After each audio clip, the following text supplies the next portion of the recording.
Hello, everyone. This is Jim Simard with Printing and Publishing. I've been authorized by ClearPropTV's Paramotor podcast to edit this week's show and rebroadcast it for you. In this edit, I endeavor to focus on the guest, their story, and what they have to say. If you find this show even a little bit informative, please give it a thumbs up, and that will benefit others. It'll allow them to find the video easier and learn as well. So, if you have any questions, put them down below in the comment section and I'll answer them. Also, if you enjoy the show and you want to see more, hit the subscribe button and you'll be notified when more videos come up. Have a great day. Enjoy the show. Jim, are you burning your paramotor in the background? Is that what it looks like? Looks like No, I had a fir tree fall down, so I got to clean it up. Oh, okay. Sure looks like you are burning a paramotor in the background there. No, that'd be sacrilege. It would be. It'd be horrible. Don't burn the neighborhood down, okay? We don't need to see you on the news.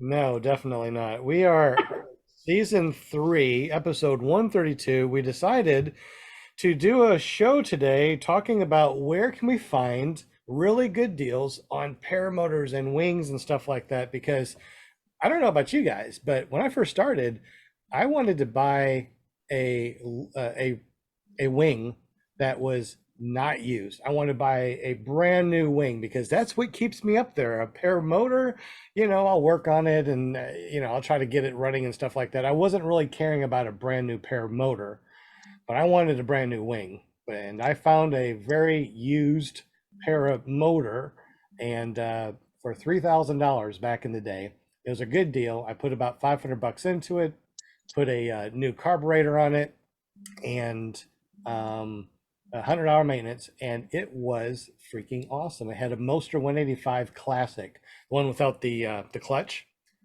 Most powerful machine I've flown to date. Well, no, not to date, because I went out and I found a $3,000 paramotor and a wing, and that was a Blackhawk 220. And let me tell you, the thrust on that, I cannot wait to take that up for a spin and check to see how well that wing actually works. But anyway, this is going to be a great show. Welcome, everybody.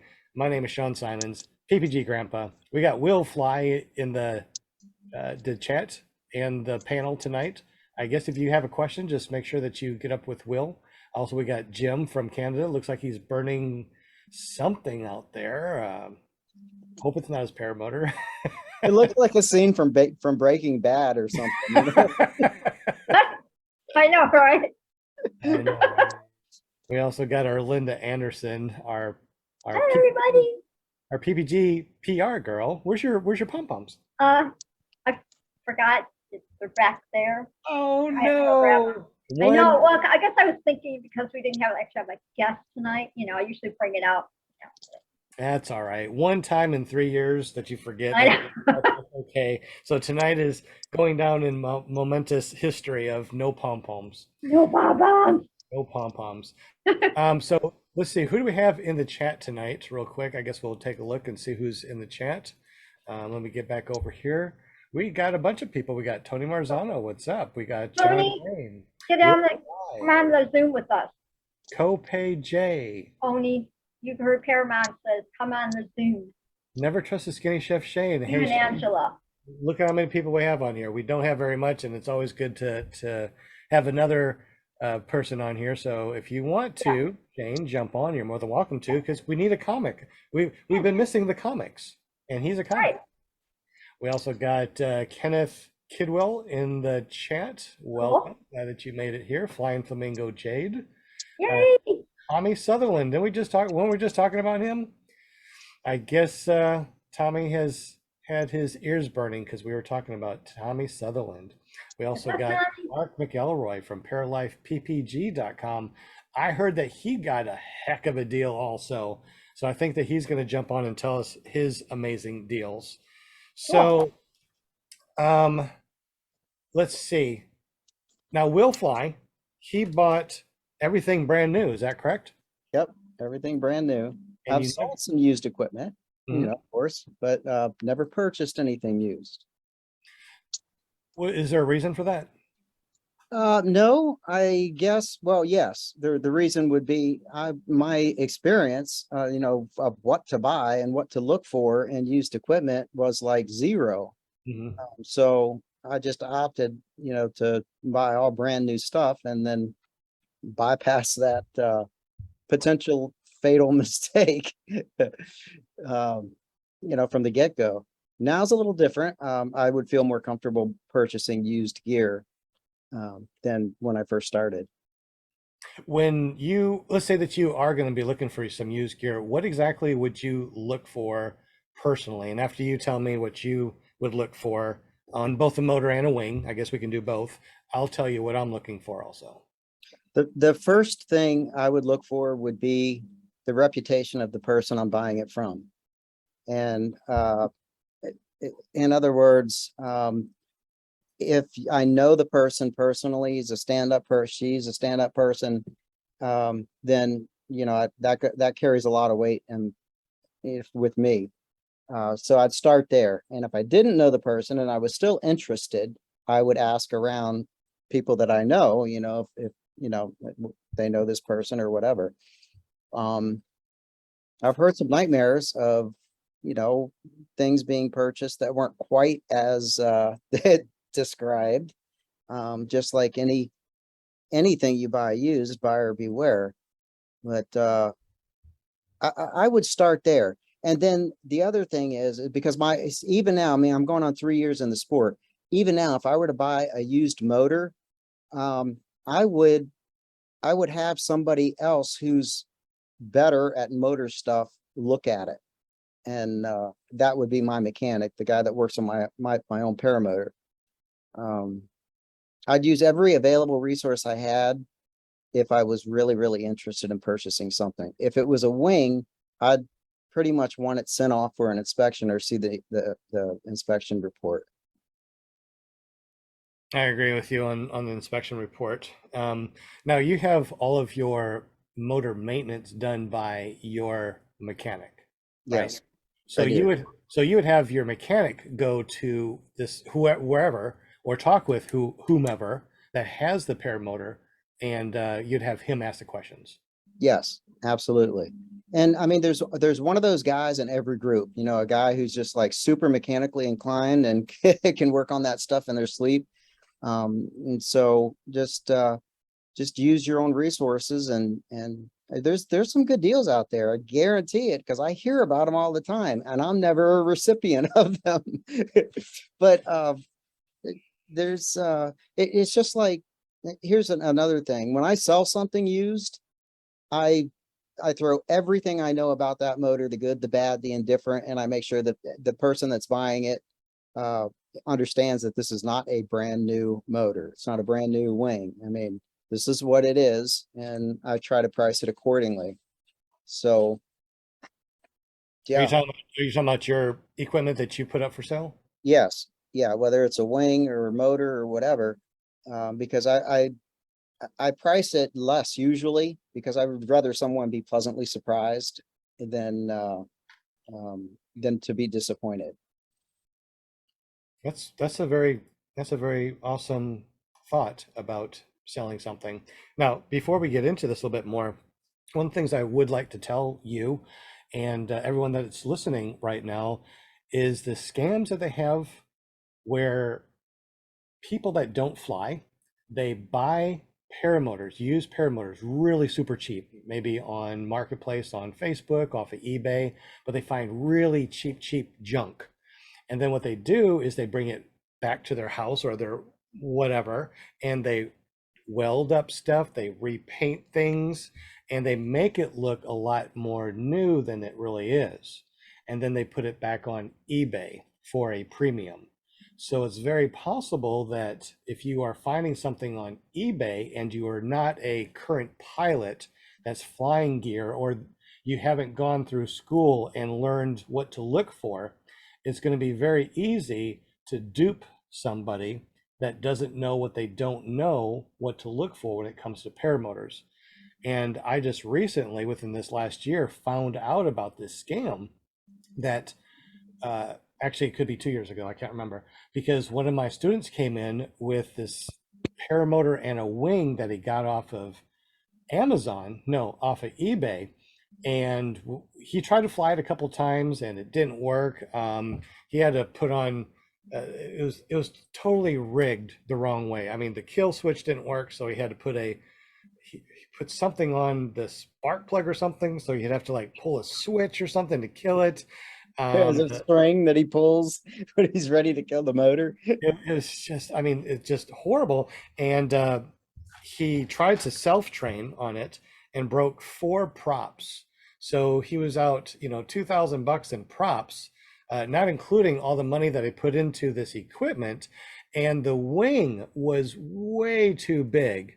But he got it for a good deal. And the paramotor was junk, but he got it for a good deal. And I hear about this all the time, all these really good deals that people are getting, but they are not good. I was going to say death trap, but I'm not going to say death trap. They were not good. They were not good paramotors or wings. They were 10 or 20 years old. And if you fly a Moster 185 or an Atom 80 and you put that on your back, you kind of got an idea of what a Moster 185 feels like, or a Atom 80, right? So you kind of know what it feels like.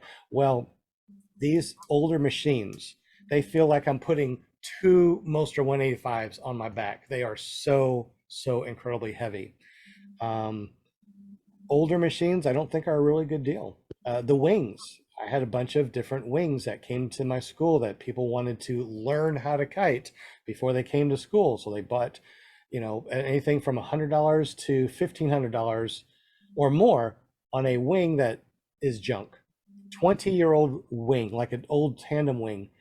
Have you ever had the opportunity of trying to kite a wing that's like a 30 meter or bigger? Not 30, probably 28, I think was the biggest. Was it a newer wing? No, it was an older wing and it was a dog. Matter of fact, it was, I just did that at the last fly-in here. And yeah, you can, just a major difference in a couple of years, it makes a major difference in wing development, and design, R&D, all that stuff. It's come a long way. And so I've got some ideas also of when you get to that, of where to buy, or I think would be a good place to buy used gear. Absolutely. When is Mark McElroy going to jump on? Did he say? Is he going He to? did. Mark's in the chat, and hey, so is William Garland. And hey there, William. I think I saw him at Moonshiners. So for the first time, got to meet him. Come on, Mark, whenever you want to, dude. What we could do also is, since this is just a show about, where people are finding good deals and bad deals and stuff like that, we can maybe open up the Zoom for anybody that wants to jump on and tell us your story about what you got and what you would buy or what you didn't buy or what you heard somebody else buy, because holy smokes, the stuff that I found is just insane. So let me go ahead and put the meeting ID real quick into the chat, and anybody that wants to jump on, we're only going to be doing this for another 45 minutes, and then we're done for the night. Kenneth did well. Did you see what he posted in the chat there? I didn't see what. He got a Power to Fly Titan XL and an Ozone Roadster 2, a kiting harness, 3 carbon props, a gas jug, wind indicator pole. He traded his 2002 Heritage Softail Classic Harley for all of it. Wow. And that was a turnkey operation there, Kenneth. That's pretty awesome. Yeah, I just got a bunch of stuff too. I just went to Kansas and I picked up a paramotor. It's a Black Hawk 220. It's a 2018 model, and it's a 29 meter.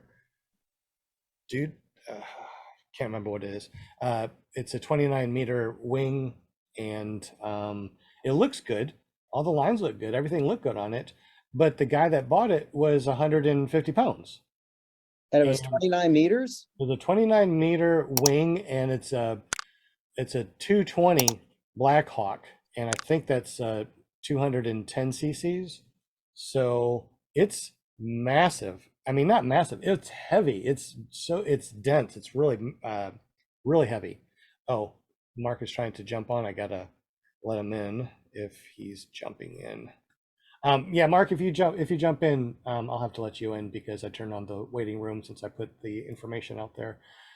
But yeah, for $3,000, I got a Blackhawk 220. Everything looks great. I mean, it looks like a really good, well-kept machine, and the wing looks very good. I'm not going to say crispy, but I mean, that's what everybody puts online when they want to sell a wing is crispy. So it looks like Mark is going to be jumping on here. There he is. What's up, buddy? Good to see you. He's connecting, so I don't know if he can actually hear us or not. There you are. Hey, What's Mark. up, man? You are on mute if you don't know that. He goes, oh, crap, I'm on mute. Where's the mute? He's trying to. There it is. Yeah, All I've right. been using StreamYard, so I sure don't know anything about this anymore. Well, Mark, good to see you, buddy. It's been a minute. Welcome. Yeah. This is like reunion time. It really is. Good to see y'all. So I love heard it. that you got a better deal than me. I went out and got for $3,000. I got a Blackhawk 220 paramotor and a 29-meter wing. And it looks pretty good. They're both 2008 models. But it sounds like you got a better deal than I did. What'd you get, and how'd you get it? Well, I haven't seen yours or know anything about yours.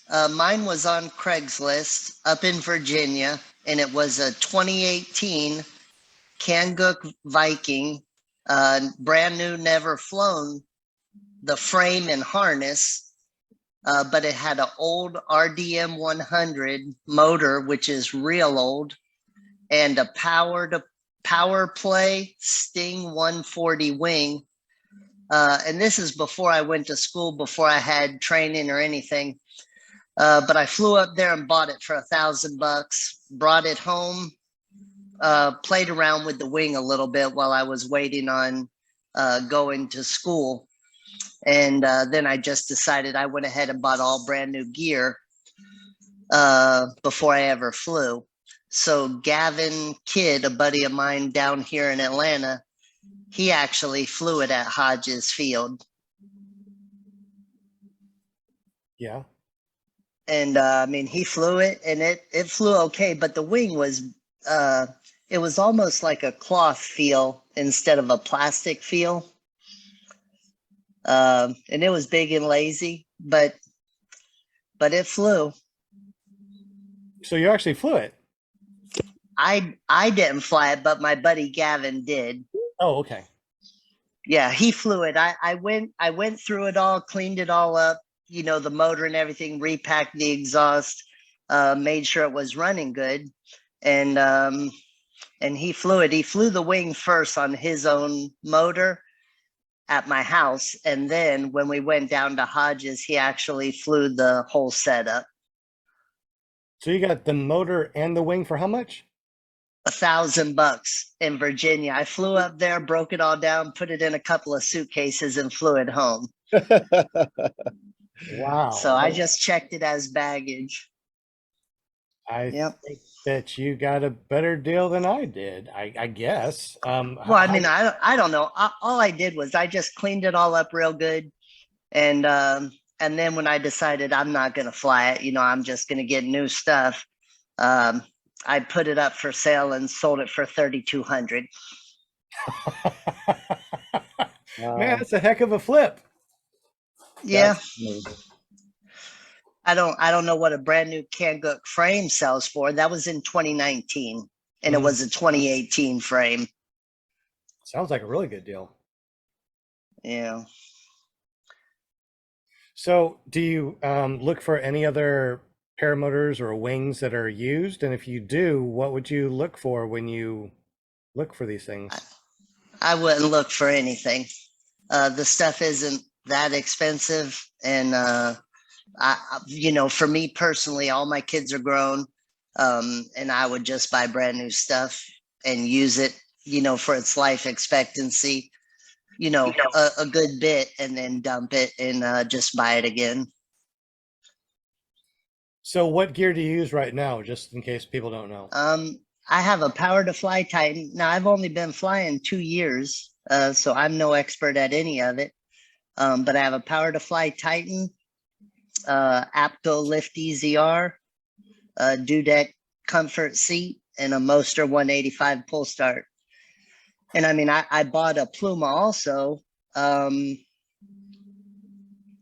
then I just decided that I just wanted to stick with my Power to Fly. On the Pluma, I got dual start, mic super lights. It was all dolled up. And then I just decided, these things crank up usually on one pull, maybe two. So what's the sense in a battery and electric start and all the nonsense? So I kind of went back to just keeping it simple. I have Skyflower for strobe on the paramotor and PPG smoke on my helmet. So anyways, I just think now to keep it simple. So I tried to look on Craigslist right now when you were talking, and I can't find anything as far as paramotors on Craigslist. I did search for on eBay and actually found some on eBay, and of course on Paramotor Buy and Sell USA on Facebook groups. Other than those places, where would you look to find used paramotor gear? Any other place? I mean, for me on, there's the one or two sites online that are specifically for paramotor gear. I would look there if I was looking for something used. And which one was that? Where would you go? I don't know. I just Okay. know that there is a site. I've seen it before that has used paramotor gear, has wings all the time on there. Yeah, paramotor stuff for sale. You know where I Yeah, think that's it. a great place to buy used equipment would be at a fly-in. You're there, you can see it, you can meet the person. You've got people around you that I guarantee someone's going to know about motors. And if you had any questions or whatever, they're, for example, Bad Apples. Bad Apples had a lot of stuff for sale, but they also had a Facebook group about that was Bad Apples stuff for sale. So people could list the stuff that was coming up. Matter of fact, I bought a generator at Moonshiners and that, was listed. But so Facebook, check the Facebook group prior to going to a fly-in and give you some ideas. If I was new and I Heard was just so. trying to get into it, I would talk to an instructor and see if they had used equipment or some demo equipment to get, because they take good care of it. They know the stuff. And if it's older used, they've probably gone through it. Especially they're not wanting you to crash. They want you to succeed. So I would probably talk to an instructor this time. I didn't do that. I got fortunate. I got 100 hours on my unit before I burnt out my piston. And so I won, I think, but I sure wouldn't want to try that again, especially because I based the value of the item on the hours of the motor. And I found out later how easy it is to forge that. Oh yeah, we don't have an odometer. I mean, I could say that I have only 20 hours on mine that has 1,000 hours. And if I rebuild it and I start it up, you would be able to tell. It sounds like a champ, runs like a champ. But yeah, mine has an hour meter on it, but I know how easy it is to zero it now. Well, not only that, but if you are flying a motor or you've had one for a while, sometimes the battery goes out, or sometimes it just breaks apart. And I had to You don't replace mine a couple of times. You guys don't have serial numbers and registration certificates on all of the paramotors either, do you? No. We Mm-mm. have to have them, and they include our N number or But you're C number. you're in Canada though, and it's Yeah. a little bit different than the United States. So you So do have serial numbers. We don't. exactly. So it's a little bit of an advantage because we have the build date on there, and it's stamped on the machine. It's not easily forged. I think on the paramotors that I've had, they have stickers on some. They got some things that will show you a reduction, like on the Moster 185. You know, on this one it says 2.86 or 2.8. Is it 2.86 for a reduction? Oh shit, I can't remember. 2.68. I'm sorry, 2.68 for mine, and they also got another reduction. So that's usually on the motor, but no serial numbers. Interesting. Um, Here's something also that was good that you said instructor. There's another place that you guys can go for wings if you want a good used wing. If you go to Cloud9 or these other ones that will do the yearly inspections, sometimes the person that sends in a wing they say your lines need to be replaced, $800. And they're like, I don't need that, just keep it. So what they'll do is they'll replace the lines, and then they'll recoup their money from the lines that they put on that glider and sell you a really inexpensive glider that has been inspected. So check out Cloud9 and the other places that do annual inspections for a wing. That's a great idea. Yeah. I'm gonna look them up right now. See what It's they good. got. It's good to call too, because I think Cloud9 had a page, but it was just for the people that sent in a wing, so you couldn't just find it. Oh, You could probably give them a call and say, hey, I'm looking for a used wing, do you have any available? So that's something to think about too. And now that you would be really good, I think, getting a used wing from a reputable place like Cloud9 or other places that do yearly inspection on wings. yeah, that's the key, reputable, you know? Yes. So, I would, there's an example, okay? I trust Sean's, I trust your opinion of Cloud9, so that puts me, that makes me feel better about, looking at a used wing from Cloud9, so. Yeah, I guess it is. It's all about the reputation of the person that you get the equipment from. And unfortunately, eBay, if you talk with the people, they might say that they do fly, but you don't know who they are. One of my students went on eBay and got a wing. I'm like, please don't get a wing on eBay, but he got it anyway, and it turned out to be a gem. I was very impressed. So I'm like, you did good on this one, but don't hold your breath on the next one. You never know when it comes from eBay, but he did really good. So I was Got very lucky, very didn't he? very very good, very impressed. I also got a couple other students that bought wings and motors, and when they found out that the wing or the motor was ancient, and when I say ancient, it's heavy, very heavy. We got a Nirvana as a trade-in from one of our students, because once they realized that this 125 was almost twice as much weight as a Moster 185 SkyTap Angel, which is a beast, they're like, I don't want to. Because as soon as they put on like an Animati, they're like, this is great. Why would I get something like that? I'm like, that's why you got to go to an instructor that has their own gear. The instructor says you got to buy gear. Oh, did Mark leave? Sorry, Mark. Thank you for jumping on, buddy. Yeah, he said he's gonna, he sent me some video of that deal that he got. And I think in order to share it, I have to change my permissions or allow it or whatever, but I can't do that without quitting Zoom and logging back on.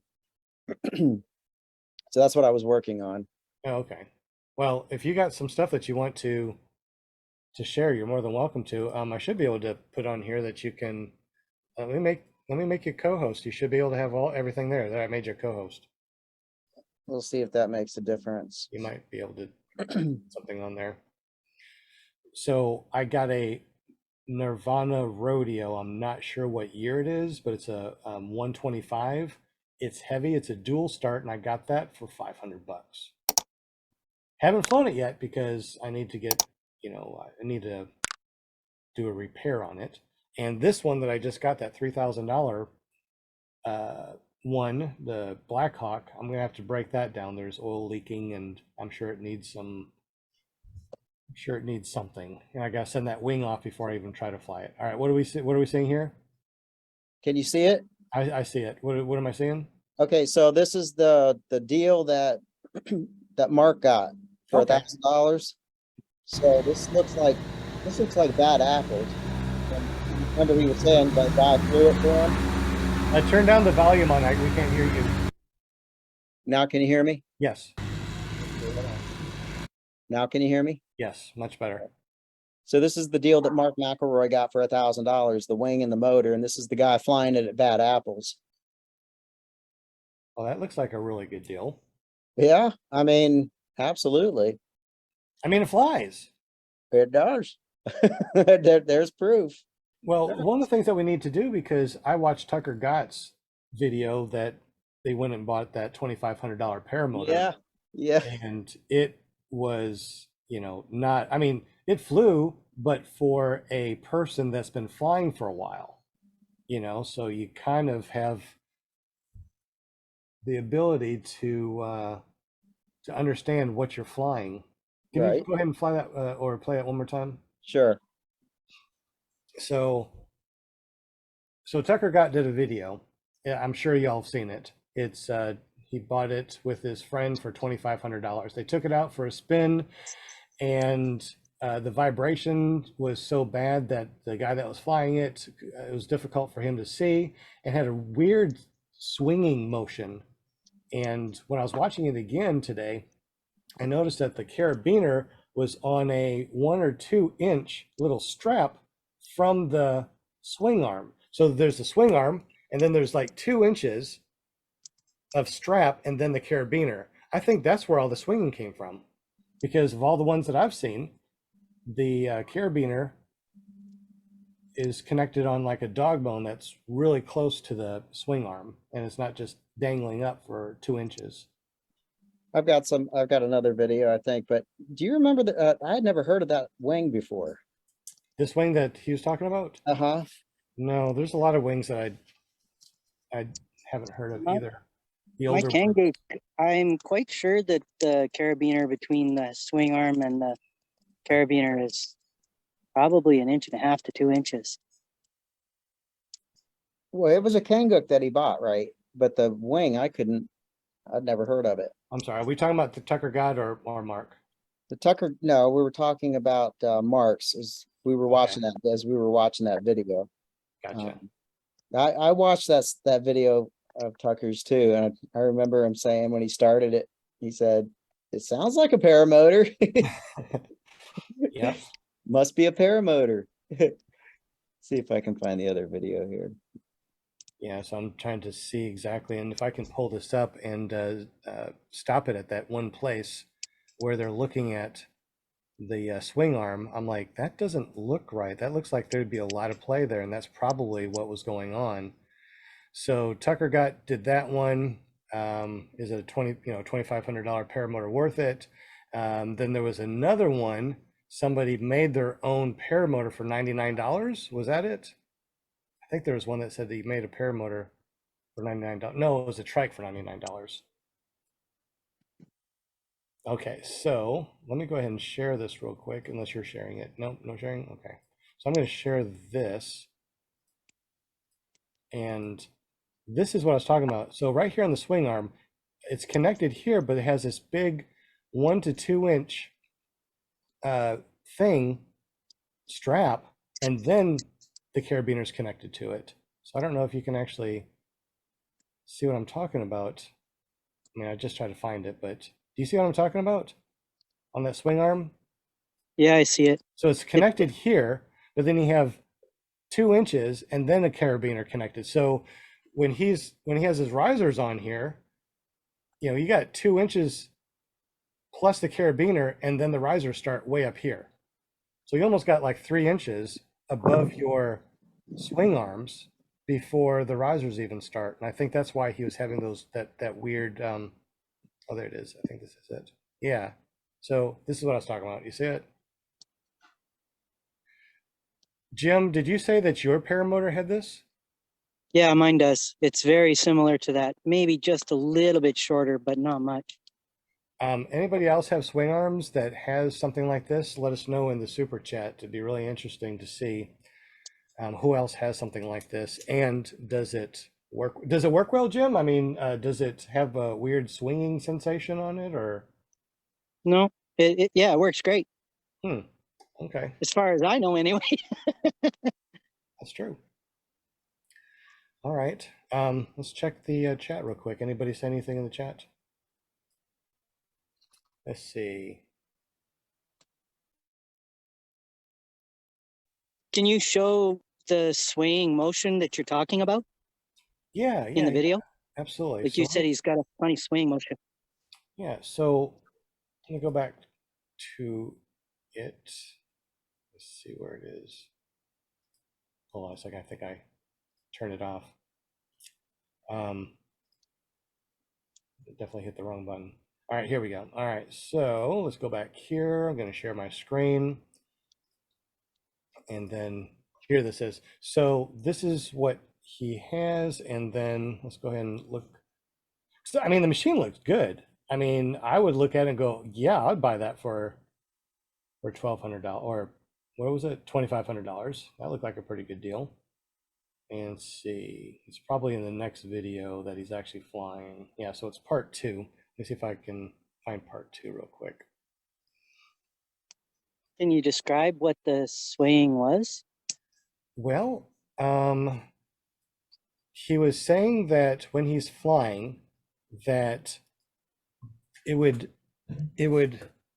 pitch forward and backwards, or go back, forward and backwards. So you give it gas and it swing this way, let it go and swing this way. Really, really more than you would normally do if you were if you're flying a regular or a newer paramotor. I don't think it had high hang points, but I think that it That'd be more of an indicator of low hang points, huh? well, I mean, on a swing arm, that's what everybody normally will do, is they'll have, I'm sorry, I'm kind of scrolling through to see if I can find it. All right, let me go ahead and share it again real quick and see what we can do. So here it is. We're going to share it. All right, so they went out and I have really bad internet, so this may not be a good thing for me to do while I'm doing this. So does somebody else have access to bring this up? Well, I guess I can do it now. All right, so here it is. So here he is over here. He goes, watch me. So he zoomed in. So when he, see how it swings forward and backwards? So he was trying to show it on video that he was really swinging far forward and backwards, and the risers were right there. And I think it's because of that tab. And he also said too, it's extremely, it vibrated a lot where he couldn't even see. It was causing him to have blurry eyes. So that's pretty bad. Well, what were the conditions like? I mean, was yours doing the same thing, or was it just a normal day? And Tucker was flying, and he had a normal day. It was a I normal wonder flight. if it was a thrust angle issue. I think it was because of the way it was connected to that swing arm. I think it was. I have no idea because I don't have that in front of me, because it just looked like that's probably the reason why I was swinging back and forth. But if yours is like that, Jim, you'll have to, the next time that you get to your paramotor, you'll have to take a picture of it and text it to me so I can take a look. James in the chat? Actually, he did some skydiving at Moonshiners. It's pretty impressive. What? Yeah, man, jumped out of an airplane, just crazy. But I don't know if I'd want to jump off a perfectly good airplane. yeah, he did a good job. He says that he's asking about the hang point. Did he do a hang point check? I don't remember on the video if they did a hang check or not. Okay. but that's definitely something I always do before I get on to another paramotor. Always do a hang check. All right, what are we looking at, Will? All right, so I know we're bouncing back and forth, but we're back to the $1,000 paramotor, Yeah. and this is the actual motor here. So that's the Kanguk, right? Let me turn the volume down. That doesn't look like a bad paramotor. No, I mean, obviously it flew for $1,000, man. There's the wing. That's really awesome. Yeah, I won't be able to go out and fly this new one until I do a little bit of work on it and check the wing and check everything over, do a hang check and make sure that, you know, the angle is good. Then I'm going to take it out for a spin. I'll do a video on a $3,000 paramotor and wing deal. See if it works, see if it flies, see if I fall out of the sky. That's why I Right. always carry a reserve. Yeah, speaking of that reserve, wasn't it Keegan at Bad Apples that bought a $100 reserve and he threw it, and that's how he saved himself? Yep. So you can find good deals. I mean, You good deals can. are out there. You sure can. And it's funny you say that because I bought a reserve from Darren Locklear, Carolina PPG, and Darren is still under my seat in my car. And I was going to hook it up or get help hooking it up at Moonshiners, but I forgot all about it. I guarantee if I needed it, I wouldn't have forgot. I wouldn't have forgot. It would have been, oh, that's what I forgot to do today. It. Gotcha. So yeah, you can still get good gear and used. It's just it's about the reputation of the person you're buying it from. Exactly. So I'm looking on eBay. I searched for paramotors on eBay, and the first thing that popped up is a top 80, 39, almost $4,000 for it, right? Local pickup. So when we're looking at something like this, what are you looking for, especially if you're looking online and you can't physically go there to check it out? Would you actually find a deal like this online and just have them ship it to you, or would you want to go there and look at it before you actually bit the bullet? I would insist on seeing it. Local pickup. I mean that just makes sense to me. Yeah, it would have to be a stellar deal before I would just pay for it and have it shipped. Like really stellar, like $1,000 for everything. Exactly. What was I that? AliExpress? Did you see that video where that guy got that $2,000 little tiny paramotor Yeah. from China? Did you watch that one? I did. He got it working. He got it flying. Yeah, that's the smallest little paramotor you can put in the glove compartment. Yeah, I thought it looked kind of cute, really. It was, and he said that it was really comfortable flying too. I was impressed. Yeah. Well, he He had to did do do some work on that. I mean, he couldn't fly it right out of the box, so. He had Yeah, to and change the prop. he did another video, and he basically did a summary of everything that the Moser 185. There's no comparison, so he would Oh. never do that again. Basically, Yeah, I It was think he just- changed the prop and then he also changed the rings. rings. Didn't he change the exhaust too? Or do something to the I exhaust? think he did something with the yes, exhaust. he changed the exhaust, and he said that made the biggest difference. What was it? The exhaust that made the biggest difference? That's Yeah. pretty neat. And I do believe that because when my Moster 185, I think it was a 19, all those muffler problems, right? It exploded and broke my prop, right? Instead of getting another Moster 185 exhaust, I got the Vortex Arrow, which is what I had on my previous Moster 185. And it gave me more power. The Vortex Arrow aftermarket exhaust gave me a lot more power. I was so impressed. So when I went all the way to Kentucky, which was a drive through Arkansas, through Oklahoma, I'm sorry, Kansas, up to Kansas, not Kentucky, that's the other way. I got there and I looked at it and I'm like, this looks good. I mean, it looked like a brand new paramotor. It wasn't dirty, didn't have any oil in it, didn't see any leaks or anything. The harness looked brand new. The throttle looked like it was not the original throttle. It looked like somebody took a bicycle handle, just cut it off, and put a cable to the carburetor. And the carburetor, you know, I have that little button to push. That was broken off. So I'm gonna have to replace the carburetor for sure. But anyway, I would put it on my back, start it up. It took a little while for it to warm up, but once it did, man, the thrust that thing had was insane. And it wasn't as loud as on my Moster 185. I'm like, oh, this is gonna be my new flyer. So I can't wait to take this one up. Are you talking about well, I call it the little round circly button thingy that you push to prime the motor? Yeah. Well, yeah, like when you haven't primed it in a while and you need to get some gas up there, you press that button. Yeah. As you're priming, it goes, you can hear it like, But I mean, releasing air. that's like a $14 part, right? Can't you just replace the part? I'm just going to replace the carburetor. I don't know how long it's been, there, and I don't know anything about it.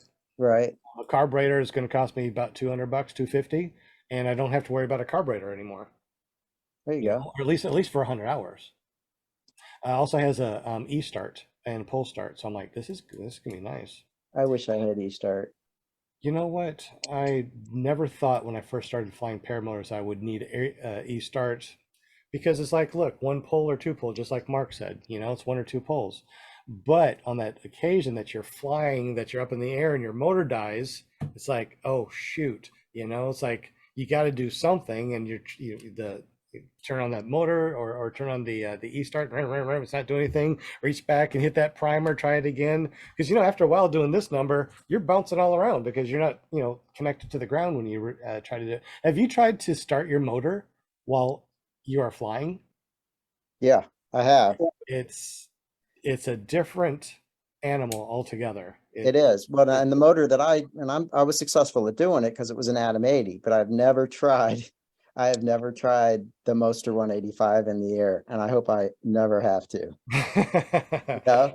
That's why I want to e-start. I want to experience what it's like to go up, 5,000 feet, Mhm. the motor, and just like Do you glide have a hard, hey, Will, do you have a hard time starting your motor?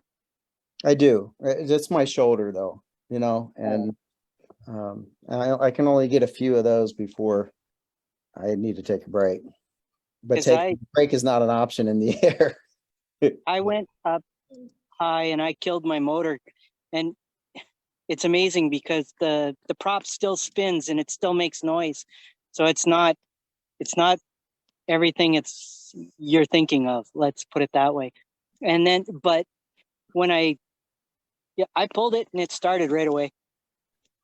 Nice. So You know what I've got though, Shane?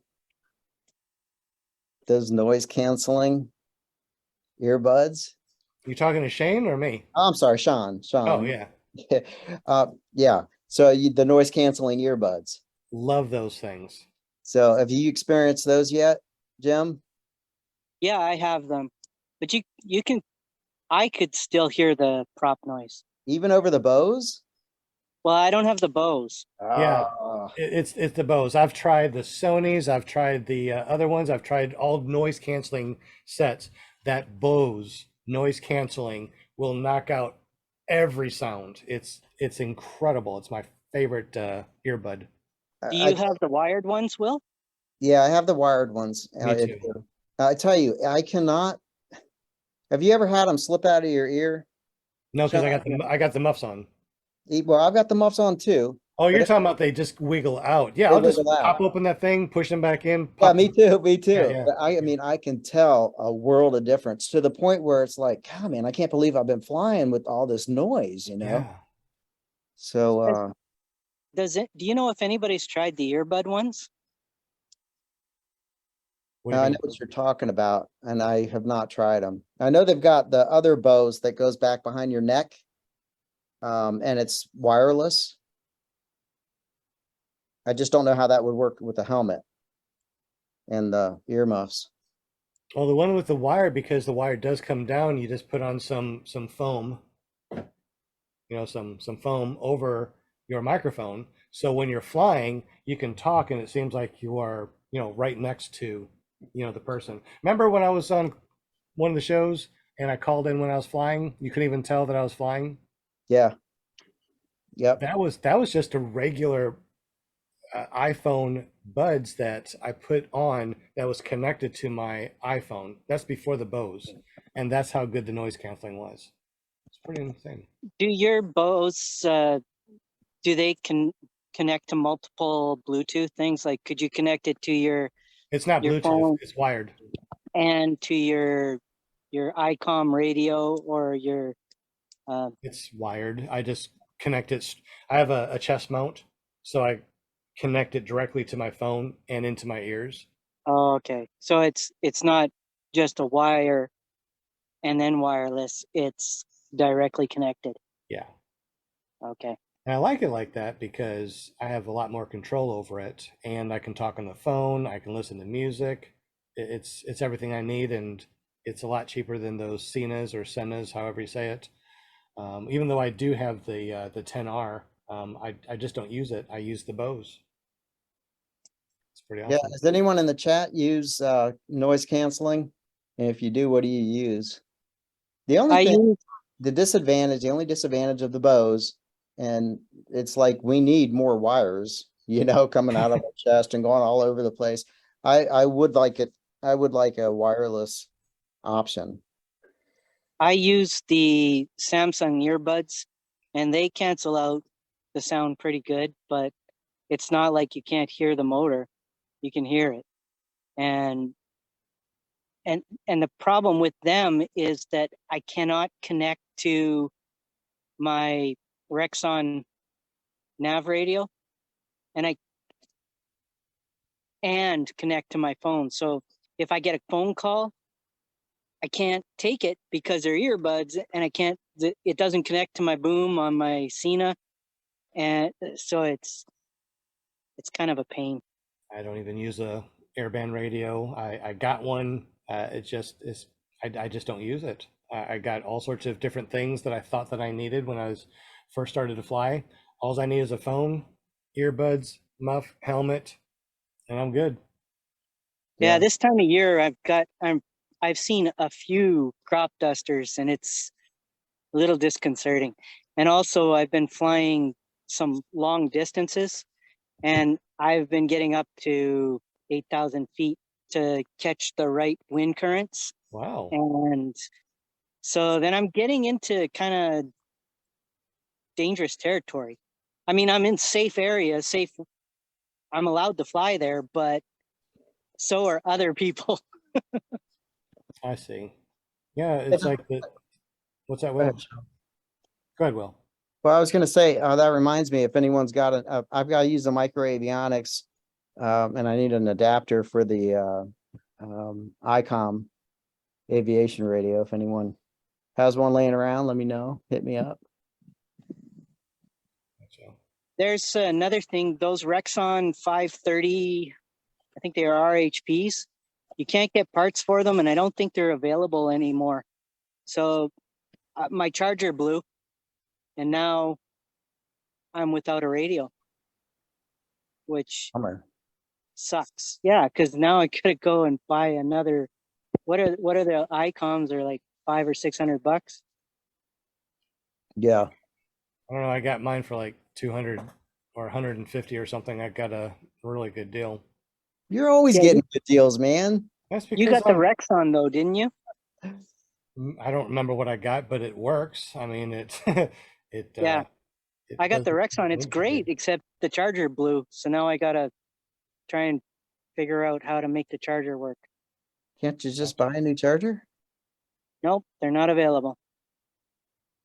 Really. I think they stopped making them and they stopped making parts and everything for them. You can't even find them for sale anymore very easily. Interesting. So I'm looking for paramotors right now. I found one for 3,250 on here, but it has almost $500 shipping, and I only see one. I only see one. Oh, I guess they're trying to show me that things are bent on it.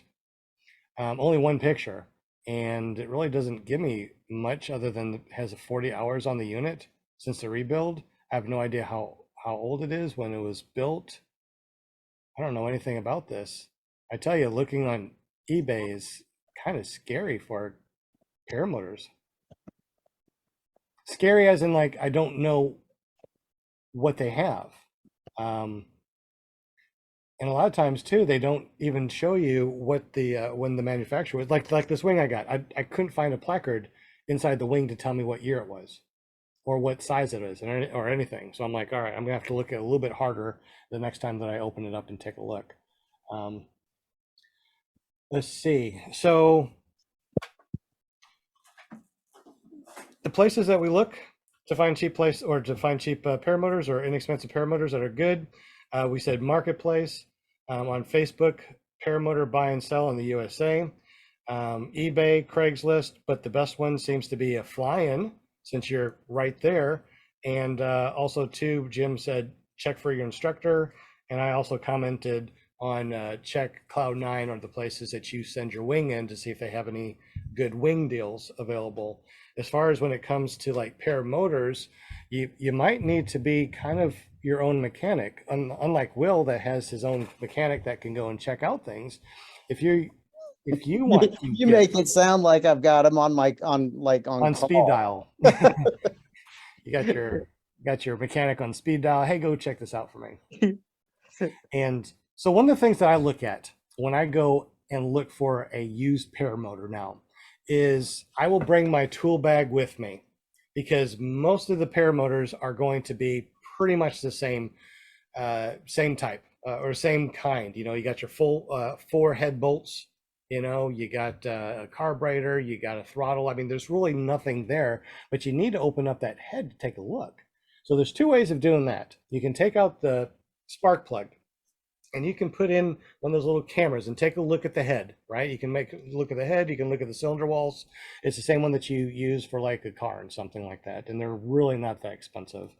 Matter of fact, you can find the really tiny cameras, you know, probably $20 now. They're just not that expensive. That can connect to your cell phone, so you can see what you're looking at. The second thing that you can do is actually take off the 4 head bolts, open it up, and you can actually look and see physically the inside of the head. So you can look up here, you can look on the head itself, and if you know what you're doing, you can actually pull off the head itself and take a look at the piston rings. Now, I don't know if I really want somebody to do that to my paramotor that I'm selling, but taking off the head, no big deal. I do that all the time anyways. I always change out, I always pop off the head, clean off the head of the piston. I clean this up and make sure everything looks good. And that exhaust port always gets clogged. So I clean that up and everything works out great. So I look at that. That's the big thing. Secondly, when I'm looking at a paramotor that I want to buy, a used one, it's that carburetor. You got to look at that carburetor and also all the different seals. That was a seal. But I'm bumped. That was a seal joke. So you look at all the different seals and make sure there's no oil or anything like that that's leaking that you can see. Obviously, you want to start it up. If you can't start up the motor, or you can't get it started on your back or rack, it's probably nothing that you want to buy, because you're going to be doing something with it. If you we're going to look and buy a used motor, what would you look for? I would look for my mechanic. What would you look for that has a mechanic? What would you look for and say that your mechanic couldn't get there? What would you look for physically I guess I would look for oil leaks. I would look at, I guess, the Hobbs meter or whatever, the time that it had, but like, I know that can be fudged or put on late or, you know, whatever. I'd look at you know what I think I would look at is look for anything that's been freshly replaced. Like the netting, sections of the hoop. I mean, the cage or whatever. But again, I wouldn't buy it from somebody I didn't know. I mean, that's pretty much a hard, fast rule for me. If I don't know the person and I can't get any information, on the guy or girl's reputation, then yeah, Just ain't not going to get it. not gonna get it. No. That's interesting. If you guys are still Some, here on the super chat, let me know what you would look for when you are buying a used wing or paramotor, and we'll go through that in just a moment. What were you gonna say, Jim? something that I did was I asked him to fly it for me. I wanted to see that thing flying. And I watched his reactions and how he acted around to see if he was scared about what he was doing, or, just I wanted him to be comfortable flying that thing. Yeah. But up in Canada, like you said too, you got a placard that or a stamp that. Yeah, it tells you the year and the date it was built, so you've got a little bit better idea. But And also, how about a wing? the wing has the patch on it, right? So you can read that, and you can make sure that it's the correct wing, and that you can check the year and everything. So yeah, but I think you guys have that too, Yeah, because we have that a placard on ours. What's Yeah. the oldest wing that you would buy? Like year wise, 2000 what would be your oldest year that you would buy? me personally, 2017, that's what I have. And I Okay. probably wouldn't buy another 2017 just because, hey, newer the better, right? Exactly. So what's the newest that you would, or what's the oldest that you would buy right now used if you were able to Probably 2020 2020? or yeah, in around that area. How about you, I'd Will? want the next generation because I have a Mac Para Charger. Mhm. No, there's the Mac Para Charger 2 is out. So I might consider that. Or I might consider the Colorado, or, something a little bit newer anyway. Yeah. I would say 2020 would be also my number, but it's not so much about the year. I mean, because some guys put hundreds of hours on their wings, and Yeah, they can do that in a very short period of time. absolutely. I'd say it would be more about the inspection Yeah. than Well, any. and now I can kite the wing. So I could pop it up and see, and I could feel what it would be like. But when you're first starting, you have no idea. You might be able to kite it, but you haven't done a bunch of wings, so you don't really know what you're getting into. That could be a super advanced wing, like an F1 or something, and you wouldn't be able to get it up anyway, maybe. That's true. And I don't know why, but I see so many students that are buying gear before they come to see me or see an instructor. And they're always getting these huge tandem wings. And I know why, because those are the wings that you can get for $1,500 and less. Sometimes you can get them for $1,000, because they're old, but it's like an Afghan with rope. It's like almost impossible to pop these damn things up. Freaking burlap sack. I know, right? They're horrible. I mean, they look good, and it goes back to like we just talked about. I got my my Roaster 3. It's a 2019, brand new in 2019. Went to 2 or 3 different SIV courses that year. Threw down some acro. Never put in water. It was clean. It was crispy, but I sent it in because I had like 350 hours on it for that first year of me flying, and it failed. It failed, but it looked brand freaking new. And it'd be so easy to be a jerk and try to sell that wing, saying, "Hey, look, it's still crispy. It's looks good," and then try to sell it for what it's not worth. And unfortunately, that happens a lot, especially on eBay. Unfortunately, you get a lot of junk out there. Yeah, back to the reputation. I mean, someone who's got some skin in the game, they've got something to lose. Did you see Paramotor Steve's comment? No, I haven't looked at the chat. Let me go ahead and go over to the chat real quick and take a look. So what do we got here? He was saying that he would check the strength of the cage. And Tony Marzano said he would check the belt, number 1. And Never Trust a Skinny Chef Shane said that he's only going to buy new, period. Yeah, it just so the reason why I did what I did is because I do have a school, and the kids are really brutal when it comes to kiting these wings. And they'll drag them on the ground, they'll get them caught, and they'll still try to pull them. They'll flip over and they'll land hard on the leading edge. Just brutal. So having some wings like my wing, and I think somebody asked me, Greg Frederick said, what failed on it, porosity or lines? The lines failed. Everything else was good on it. The reason why the lines failed is because acro and SIV. So wait a minute, what happened? Did somebody, hold on, what is this? I see somebody gave me $1.99, a $2 donation. When was that? Do you see it? I don't see it. Somebody popped up. It was Copay J. I had to scroll back up. I saw it right here on my stream thing. Copay J donated $2 in the super chat. Thank you very much. Appreciate it. Right on. I sure didn't see that. It's not showing up in my chat. I didn't see it either. I also see somebody saying something to Sean. Let's see what it says. Greg Laney said, with technology products, sometimes to best until technology is proven before jumping on the bandwagon. Is there ever a time when you wait to read the reviews before buying a wing? I always demo the wing. Matter of fact, on my wings, I demoed first. After the Roadster 3, I demoed a Gin Vantage 3, and it was lifty. It was great. And I'm like, I'll buy this. This is great. Then I demoed a APCO Lift EZ R. R's for racing.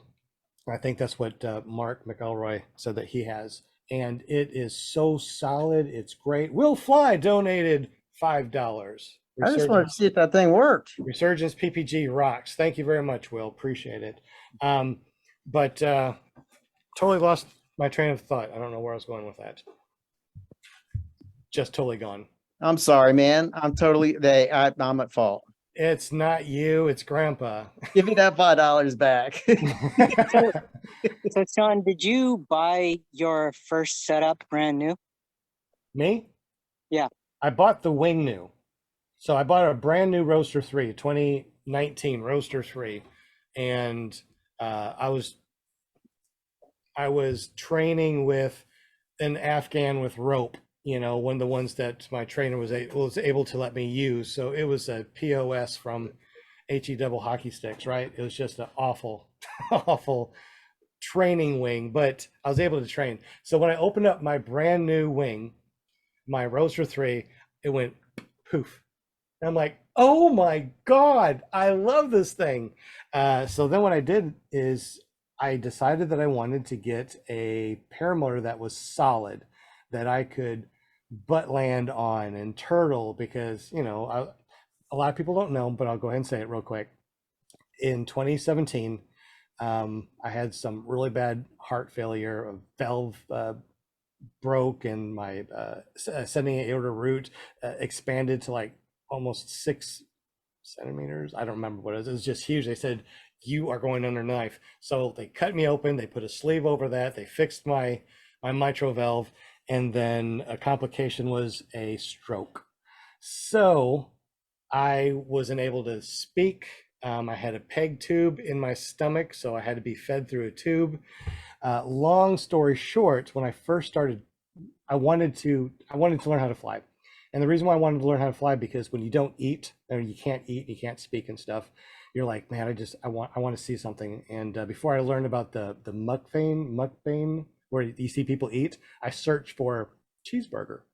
And here's Tucker Gott flying on this machine with a sheet and a backpack to McDonald's. What is this? And he's actually the reason why I was able to, just muster everything I had to get better in 2018 so I could learn to fly in 2019. So when I started flying in 2019, I still was very weak on one side. My knees would still buckle. I wasn't able to stand very well. It took a long time for me to learn to kite. But anyway, long story short, I wanted a paramotor that was solid. and I found a used flat top. So that was my very first one, was a flat top that I got from someone. That's the one I got for 3,000, and then I had to put in about $500 to it to make it flyable. And that's what I trained on, that's what I learned on. And I swear to God that I would not do what I've seen out there. I've seen these videos where people are doing butt landings. You know, they are sitting too soon, they turtle, and all these things that I'm like, I swear I will not do it. I see it on the internet. I know in my mind I will not do it. And my first 10 flights, I pretty much did everything. Everything from sitting too soon, butt landing, turtling, all that stuff. But I tell you what, that damn flat top didn't break. Did not break. It was awesome. So anyways, because of the, what do you call it? The stigma around the flat tops. People that didn't know me, they saw me pull up with a flat top and immediately they're like, And welcomed you with open arms. right? So I'm like, okay, I don't like this. So I learned about the SkyTap Angel and got up with um, Andrew? Andrew Fuller and got a round top. Round I got a round top. I got the same thing. It's a SkyTap Angel. It's round. It's a little bit better built, and it's a lot more comfortable than a flat top. So that's where I started off from. No, I did not super die, says Stephen Goodpaster. Flat top, but you didn't super die. I know, right? Because now everything that I have is a death trap, so someone says. So, but I like all my death traps. They're so much nicer. Yeah, Anyway, that's John said something that is kind of interesting. He said inspections are graded. Even a pass doesn't mean the wing has much life left. So how are they graded? Is it like an A, B, C, D or whatever? Or do they give it a time or? so they send you back a sheet and they color code it. So green, yellow, red, right? So green is good. Yellow is like, okay, we're getting to the point that, you know, it's still flyable, but, and then you have the red where it's like, no, it's not going to pass inspection. So when it went through inspection, it basically said that the lines were stretched and they didn't hold the weight that it should because of the SIVs and the acro that I was doing. Mhm. So you bought David Carroll's flat top. Yes, Tony Marzano. Yes, that was it. David brought me into the world. So always love it. But yeah. Anyway, I forgot what I was He saying again. probably was selling it because of the reputation. Yeah. It was good. It was really good because think about it. The motor was great. So what I did is I bought the flat top. I'm sorry. I bought the Angel frame and then I took that motor off of the flat top, which was the Monster 185 Classic, lots of power, put it on the Angel, and that was great. And then when I was ready to buy another motor, I got the Monster 185, the Mine 19, took that old motor back off, put it on the flat top. Now I got a brand new motor on my Angel, and then that's when I sold my very first flat top to a good friend. And Is he still your friend? still my friend, believe it or not. I don't know if he wants me to use his name or anything, but he's a pretty popular guy, not on paramotors, but what he does, very, very popular. And so he bought it from me. He took it home to go train with it. Well, he never got the opportunity to train with it. So years later, guess who he calls to go through training? Yours truly. Yep. So he came up and he trained with me, and we got him a bunch of flights, and he was able to fly the paramotor. Right on. Pretty awesome. And now I got the Atom 80, the Power to Fly. I got that Nirvana that I'll be working on because I got that for $500. It has an E-start and pole start. It's heavy as hell.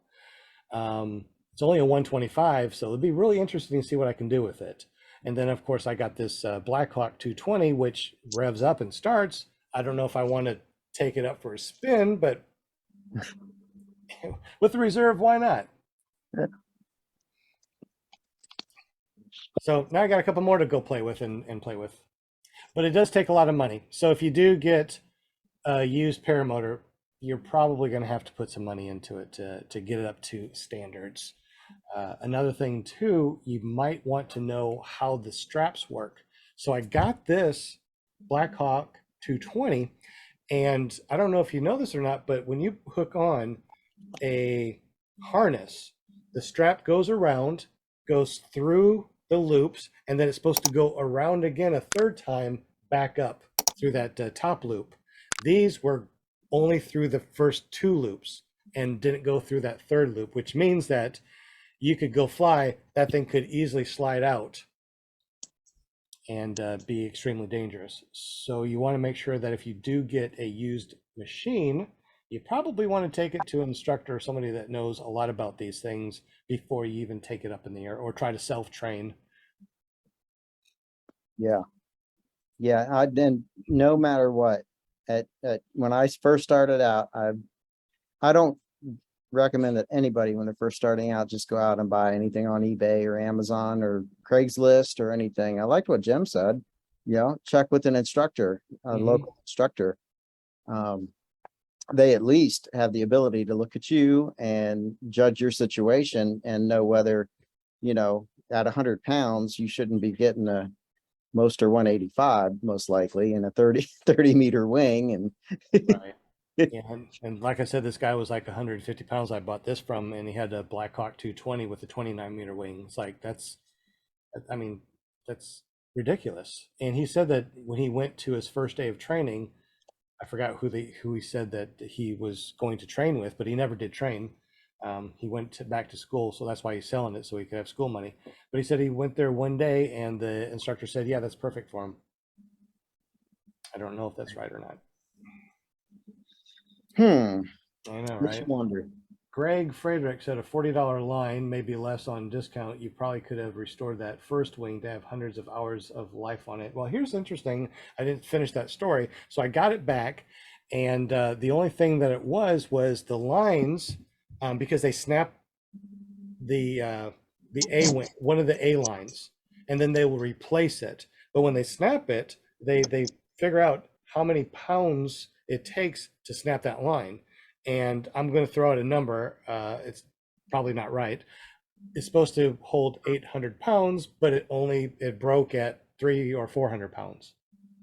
So they said that it wasn't good, and you probably don't want to do any acro. And I said, well, what if I just want to do some some foot dragging? They said, oh yeah, foot dragging would be fine, And that's when I put another 100 hours on that wing that was failed, and I put 100 hours on it at the sod farm foot dragging. Now, I didn't replace the spines because I started the school and I needed a wing that the kids can destroy, and that's one of my wings that they use. Matter of fact, we had somebody chop it up, so we learned how to tape a wing. Then we had someone with the trike, and it chopped up. We learned once again how to patch up a wing. So it's good to have, but it'll never be flown again. To be kited though, right? It kites. You know what? With it being taped, I swear to God, because it's clear tape, right? The clear what's the tape that they use? The ripstop tape, right? Clear ripstop tape. You cannot tell that this thing has been ripped, cut, burnt, or anything. It's amazing, and it pops up just beautifully. You can go down the bunny hill and catch air on it without any problem either. Now, I wouldn't take it up. You know what? Maybe I'll take it up for a foot drag, but I'm not going to get any altitude on that thing. But no, I don't want to fly it. I got plenty of other wings. I was able to get a bunch of other wings, trade-ins and used wings. So I've been flying a lot. It's pretty awesome. Tony Marzano said he met Trevor and he was super cool, all pun intended, of course. And I think that he said also, if you get the chance to meet Dell. What was it? Tony Marzano. So I met Dell at Salton Sea. If you're in this sport, you should meet him. Even if you don't like him, it's worth it. Just saying. when I went from the flat top to the Angel, I've never been tongue lashed by anybody so much on my site, paragraphs and paragraphs of how dangerous it is to have the Angel, and that's when I'm like, I just won't talk with them. I'm good. Dude, that Angel is built. I mean, that's a strong, strong page. Plus, if you break any part of the Angel, the guarantee is if you're videoing it, he'll send you out free parts. How many other dealers out there, if you break a frame, will they send you out a free part? Nobody. Is he going to do that for the new one? The Spartan, I'm not sure about the Spartan, but for the Angel for sure. I don't know about the Spartan. I would like to get the Spartan. That's like the Angel with it just being a regular paramotor with swing arms, and it doesn't look like an old flat top that's a round top. It has the 500-pound test netting, so you can't put your hands through. The hoop is solid, so you can do a forward inflation, powered forward inflation without it warping. But I don't know if he does the same deal or not. But I would like to get one of those eventually. Met Trevor, he was super cool. I like Trevor. I like Trevor a lot. I have no problem with Trevor. He's a good kid, and Smart. I don't have any problem with Trevor. I think he's a good guy. No doubt. All right. Dan, can you believe we've been on here for an hour and a half? What? An hour and a half? We haven't even started the podcast yet. You haven't even pressed record. Oh my gosh. All right, let's go ahead and start this thing up real quick, guys. No, I'm just kidding. But anyway, yeah, it's an hour and a half. We probably need to kill this up. I was only going to do an hour anyway. So what is the what's the takeaway from the show? The takeaway is you want to get training at a reputable training place that has gear. That way you can use their gear and you can try different gear. You can try the different motors. You can try different wings. Instructors will probably have more than just, whatever wing they sell. They probably have other wings, and you can try different wings. You can try different motors probably. So once you're used equipment. What's that? They might have used equipment too. And they might have used equipment, exactly. So your instructor might say, hey, you don't need to buy brand new gear. We got a demo wing and a out of box paramotor that we can take off, $1,000 or $2,000. Who knows? I mean, I don't know, but you can definitely get some money off of a demo wing and an out of box paramotor. All right, so once you're a pilot, then you can kind of understand what to look for, especially if you did your first 100-hour maintenance. Now you really truly understand what you need to do, what you need to look at when you buy a used wing. A used paramotor. You can open up the head, you can look at your lines. Oh, that's another thing. Look at the fuel lines. Feel the fuel lines. If they do not wiggle around, if they're solid like a pencil or a pen, they're like this. That's an old fuel line. If you fly paramotors, I would suggest that you replace your fuel line once a year. I do. In fact, I just bought a bunch of fuel line to work on Nirvana and to replace the fuel line on that new one I bought. But also replace the dog bones and the carabiners once a year. Do they need it? Probably not. But to me, that's my safety. That little dog bone that wraps around your comfort bars or your swing arm or your J bars that connects to your carabiner, that is your lifeline right there. That little thing that's going to cost you $50 to replace once a year can save your life. I've seen way too many videos where people take off and a carabiner breaks or the dog bone rips because it's been there for so long, and they just parachute down or streamer down. That's even worse. And I don't want that to ever happen. So I'll dish out another $50 for something like that. eBay can be a good one. Craigslist can be a good one. Facebook Marketplace, probably a little bit better because we know the people that are selling it. I mean, we've probably seen their videos. We probably heard of them. They might even be friends of ours on our friends list. So probably Facebook. There's groups too. Yeah, I mean, Facebook they're groups, more yeah. local. You can pick a local group and you know, Mhm. actually go see it before you buy it. Exactly. Check with your instructor, because your instructor might have some paramotors and wings that were a demo or out of box, or maybe a student, decided that they didn't want this and they just, here, take it all back. I just don't want it. I'm not going to fly again. And your instructor might have some really good stuff that really wasn't used very much.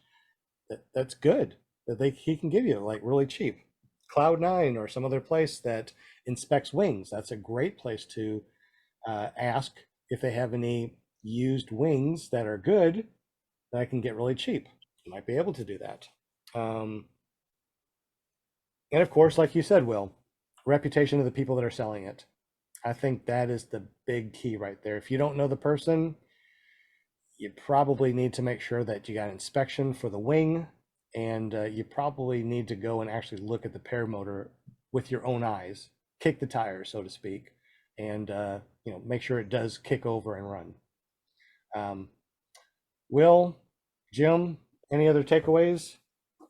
No, man, it's been a great meeting. Zoom. It's been a great show. Well, it's been a great meeting. Yeah. We Absolutely. meet on Mondays.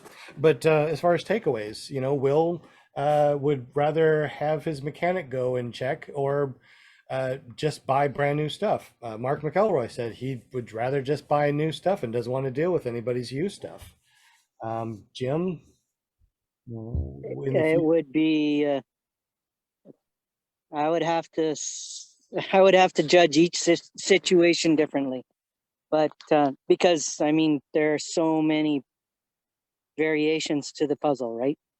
exactly. But I would lean toward, I would definitely want to know the person. I would want to know the equipment already, basically know it's been flying. Like, for example, Will was talking about selling his wing. I'd be comfortable buying a wing from Will Yeah. any day. But I wouldn't just do that from anyone. Yeah, and especially the wing. I mean, if it came down to which was more important in buying used, I would say the wing. You know, Is to buy a new wing a and new wing. a new Yeah. wing and a used paramotor. Yes. Uh-huh. Yeah. Knowing what I know now, I probably wouldn't have bought the way I bought. I mean, I got fortunate. Everything worked out well, and I've gotten 100 hours on my stuff, and it's all been good. But there's just too many variables, things that you just don't know. Mm-hmm. And I would prefer that my instructor had gone through it thoroughly, brand new, or my instructor had gone through it thoroughly before I flew it, which that didn't happen because it was my equipment, my stuff, right? My instructor looked at it, but he didn't go through it thoroughly to make sure everything was good. Gotcha. Stephen Goodpasture says, don't forget Alibaba. He's just kidding, of course. Alibaba. Oh, wait. And the 40 Thieves.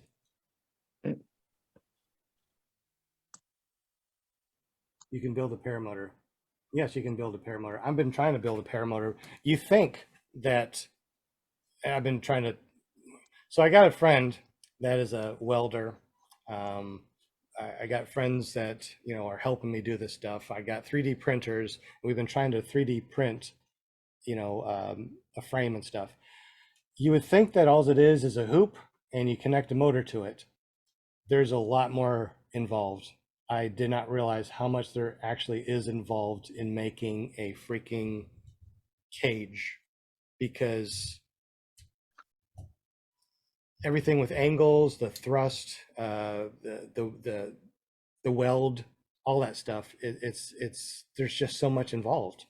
And when you hear about getting um, a frame from one of these manufacturers and they are charging $2,000 or $3,000 for a frame, you're like, there's not enough material in it to be $2,000 or $3,000 for a frame. It's not, you're not paying that $2,000 or $3,000 for that material. You're all the time that went into the prototypes and building it and the math that goes into it and making sure that you have the right parts and it does connect correctly and it doesn't shear off. There's a lot that goes into it. But on that same note, you can fly a bed, as we saw on the internet, somebody flying a bed and a rocking chair. Have you seen those, Will? Wait a minute, wasn't that a children's movie? No, no. Bed knobs and broomsticks. There's a guy. All right, if you're in the super chat, you probably already know. There is a guy that is some other place, it wasn't America, that made a bed and a rocking chair and all sorts of other things, and he would go off the hill and fly. Yeah, he doesn't have a motor on his back on that Right, thing. it's just free flight type of thing. But he flew a rocking chair, he flew a bed that had a nightstand. He even put his thing on it. I mean, did you see these videos? Do you know what I'm talking about? I haven't seen it. Yeah, they're great. Super chat. Do you know what? Do you have a link for it? If you do, put in the super chat so we can play it. Paraglider bed. Let's see what pops up. While you're doing that, Stephen Good. Gepetto said you can build a paramotor from the blueprints of Popular Mechanics. I remember that video. That was a while back. And then the other one that I saw was the guy on the couch. I found it. Same guy, I think. Yeah, he's pretty cool. So here he is. He's on a bed. He's got nightstand. He's got lamps. I remember this. So there he goes. He's being launched over here. Apparently, this mountain right here has very laminar winds. This is a great place. So he's a very skilled pilot. But look, he's flying a bed. He's got nightstands, a little lamp. He's got a picture thing over there. He's got a little clock. And look, he's putting that thing over his face. Look at that. Oh, heck no. The nap. Heck no. So when it comes to flying, obviously you don't need a lot of technology. Bed. He also does like a rocking chair. And he has a game, a table, and two people are sitting there playing chess or something. But he's not even strapped in, is he? No. Who needs to be strapped in when you're in a bed? Yeah, Oh he's my got God. toggles, right? Yeah, he's got toggles, so he can. Okay. Yeah. So Oh, was that heck like the no. craziest thing that you've ever seen? So yeah, you don't need a lot of technology to build anything like this. But on the same note, if you got power behind you, you got to be careful because, you got a thrust line and you have riser twists, all these weird things like that. But this guy, he's flying a freaking bed. I wonder how that thing lands. I don't know. Did you see how close that helicopter was to him? I think it's a drone that's taking the video. Oh, is that what it was? Yeah. So here he is coming in. And he's going to Oh my land on gosh. the beach. Oh, there he goes. And it doesn't even land on the leading edge. How about that? Guy knows what he's talking about. Dang, man. So he also does one that he is playing chess. So I got to say something real quick. I'm Yeah. going to say a Shane joke.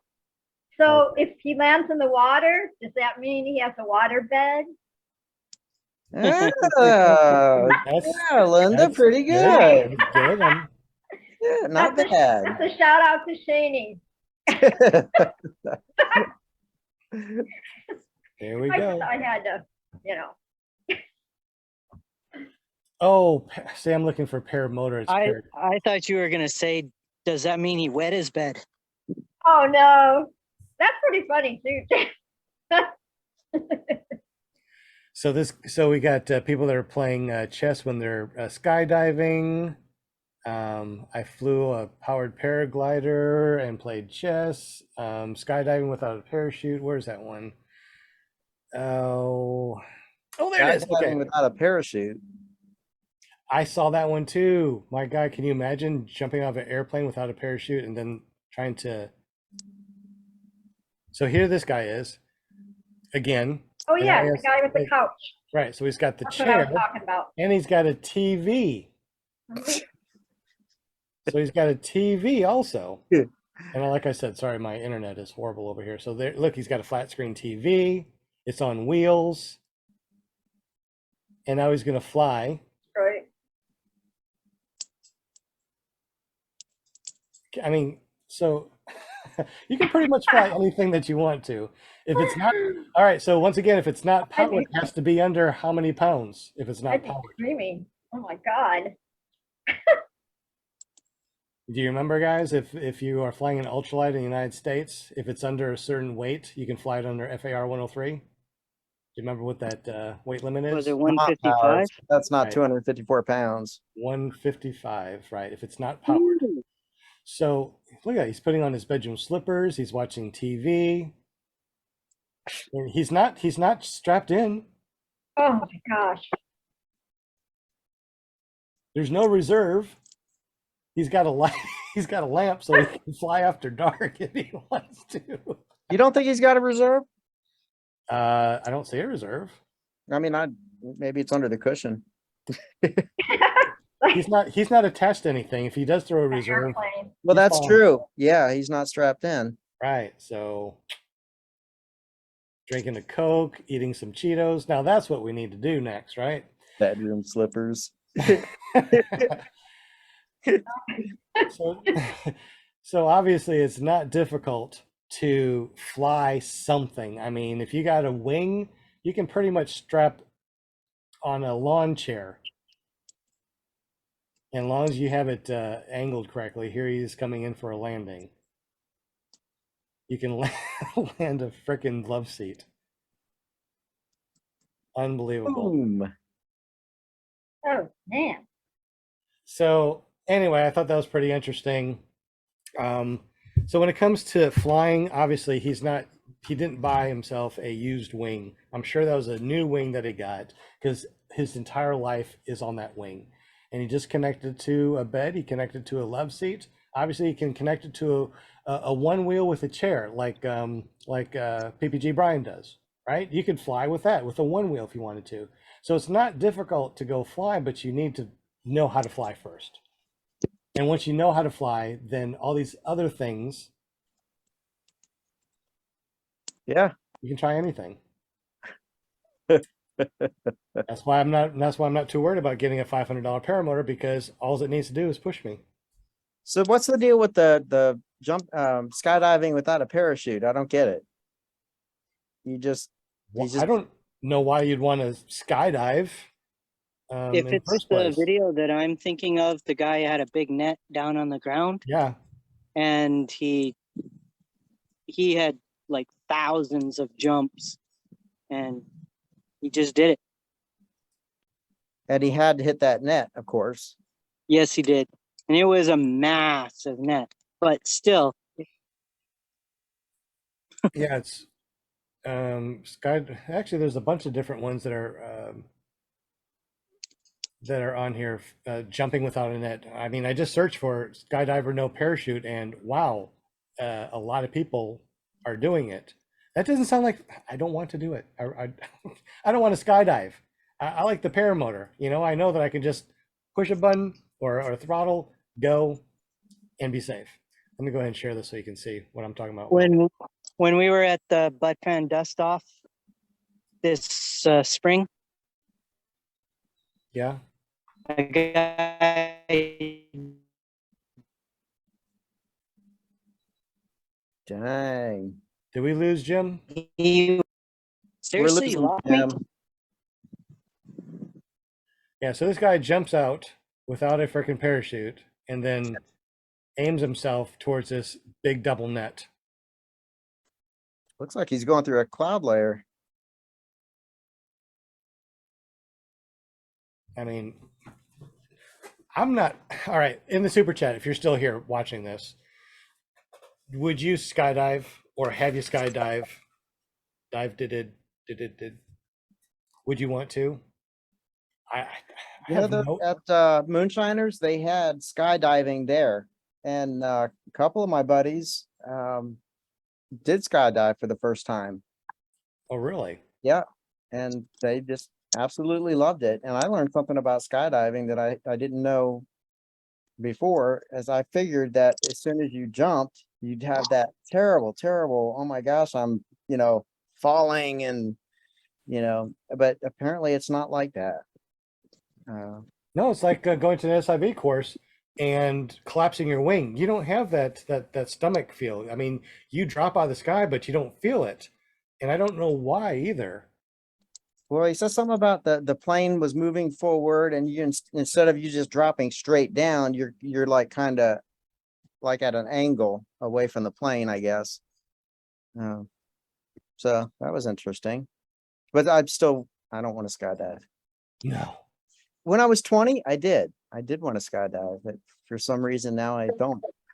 Well, when I was 20, I felt like I could do anything. I bungee jumped. Matter of fact, I went to Canada. Oh, you're gonna love this, Jim. I don't know if I told you the story or not, but back in the day, if you look at that, wow, you just landed that freaking net. And he has a double net too, so if you missed that first one, at least he added a second one. That's insane, dude. Yeah, and you know what's really insane? That thing looks like a freaking pea. I mean, you've got to be talented to. Well, it's like you said, this guy has jumped out of planes thousands of times. You wouldn't want to do that on your first or second jump. Just like when you first learn how to fly a paramotor, you're not going to do acro, you're not going to do a wing over, or a infinity. You have to work up to it, and this guy really worked up to jumping without a freaking parachute. That's insane. Wow. Oh my gosh, is it really almost 9 o'clock? Skydivers rock. Unbelievable. So, would you guys want to skydive? Let me look in the chat to see if anybody said anything. Sean, were you? Oops. Let's see. Dang, I got lots of ideas. That's hilarious. Will your recliner is next. Yeah, we got to do that recliner thing. Sean, were you in the Marines and you never jumped? I was in the Marines. We jumped once and it was a low jump and we went down quick. That's all we did. And that was in 88. And I was a kid, so I didn't care. It was fun. I didn't break anything, but wouldn't want to do it again. That's probably why I didn't want to do it, because we went down so quick. But those chutes in the service, they're designed to get down quick. They're not designed to float around. So I don't know. Maybe skydiving might be something. Did you guys see Tony Bella's his latest video when he went skydiving? I have not. Oh, you guys got to watch it. Because his friend went with him, and his friend's the parachute didn't open. But thank God they had like a reserve or something on it. But his friend went, yeah, and the parachute didn't open. That just sounds terrifying. Greg Lanley said. You watched he showed it was on the video or whatever. Like, talk about scary. Yeah, you guys got to see it. I think it's on Facebook. Anthony had it on Facebook. You'll have to find that link and send it to our guest chat. Greg Lanley and if anybody saw it. Said, now that I have a paramotor, I don't feel the need to skydive. I'm not opposed to a free offer, but I'll save my money in paramotor. And see, that's exactly the way I feel right now. I used to have boats. I used to have 4-wheelers, 3-wheelers. I used to, do all that fun stuff, right? I never really satisfied my itch, right? But once I learned this paramotor, this is all I want to do. I don't want a boat anymore. I don't want to a motorcycle. I don't need a 4-wheeler. I just want to fly, because I can do everything on my paramotor that I can do in everything else. I can skim the water, right? So there's my boat, right? I can foot drag. So there's my 4-wheeler. I can foot drag to a canyon and jump it like Evel Knievel, right? And I don't have to worry about falling or whatever. So I mean, everything that I want to do, everything I love to do, I can do in a paramotor. Did he ever do that successfully? Evel Knievel? Yeah. Jump You mean jump over the Grand Canyon? Yeah, I remember the attempts, but did he ever actually do it? I think he jumped it so he could, crash his motorcycle down there and went down on a parachute. Yeah. I think that was his gig. Yeah, because you're not allowed to fly over that, are you? Well, it was back in the day. I mean, it's Way probably back. Oh yeah, I guess back then he probably could have. Yeah, Paraninja says it same Sean. It is turned the volume down on everything else, which now seems a bit boring. Yeah, everything seems a bit boring or too much of a risk. Like, oh, did I tell you? I never finished my story. So back when I was young and I went to Canada, and they told me what is all about with my loonies and toonies. If you know anything about Canada, you probably are laughing your ass off right now. I went to Canada, and one of the things I said, I wanted to bungee jump because I was a kid, and you could bungee jump, but it cost like a couple $100. I'm like, I don't want to pay it. Then they said, don't worry, you can bungee jump nude for free. what? So I bungee jumped New. for free. I had a damn bruise that went all the way. No, I'm just kidding. Yeah, sure. Oh my Black God. eyes. Did you have two black eyes? It was really neat though. I mean, it was fun. It was interesting. It scared the crap out of me. But I'm like, I'm never gonna jump off a bridge again. At least not that high. So where did you do that? I think I crossed over from the big waterfall and went into. Buffalo, Niagara Falls. It was so long ago. I really don't remember the actual place. But I remember I stayed at a KOA. Other than that, I don't remember anything. It's a long time ago. I was a kid. When I say I was a kid, I think I was in my teens or 20s. I can't remember. Early 20s. Good old days. Peter has got a comment. He's reading the PPG Bible, Volume 6, and it's a wealth of knowledge. He's feeling quite confident to start kiting. Then he says, start kiting on my own or wait until I can find instruction. Closest instructor is 4 hours away. Man, if it was me, I'd start kiting. Well, what is he going to kite on? Well, he needs obviously he needs a I'd kite. start kiting. So is he I going mean, to purchase a wing or a kiting wing? Now there's something a good, that's something that I got when I started was a kiting wing. It was a full-size wing, and it was one of those wings that could no longer fly, but it was sufficient to kite. And you can get those relative. I think I bought mine for 500, and I think I sold it for 500. Just passed it on. if it's a good wing, and the lines are good, then yes, but you still have to have instruction on how to kite a wing. I mean, I got kids in class that think that, oh yeah, I've watched the videos, I've seen it all, I know exactly I know how to do this. This is gonna be really easy for me. I'm like, Does he already have the wing? all right, this is gonna be fun. So I watch them, and I'm like, all right, let me show you first. I show them how to bring up the kite and then bring it back down to a wall. Now I go ahead and try it. Can't do shit. Can't do it at all. And I would suggest, was that Peter that asked? Yes. All right. Wait until you get instruction or go to your instructor to get your first lesson. After you get your first lesson and understand how to clip in, because you have to flip it if you're going to do reverse, and you got to understand how to do reverse. If you're going to do a forward, you got to understand how to clip in for your forward and how to lay out your wing. There's a lot of videos out there, but I don't think it goes into a lot of instruction for people to learn how to actually kite a wing off of YouTube. And I think that if you go to your instructor first and say, hey, I would like to, this is 4 hours away, I'd like to get a class in today, learn the basics, and then come home and use one of your wings, or I can get a kiting wing or something and learn how to do that.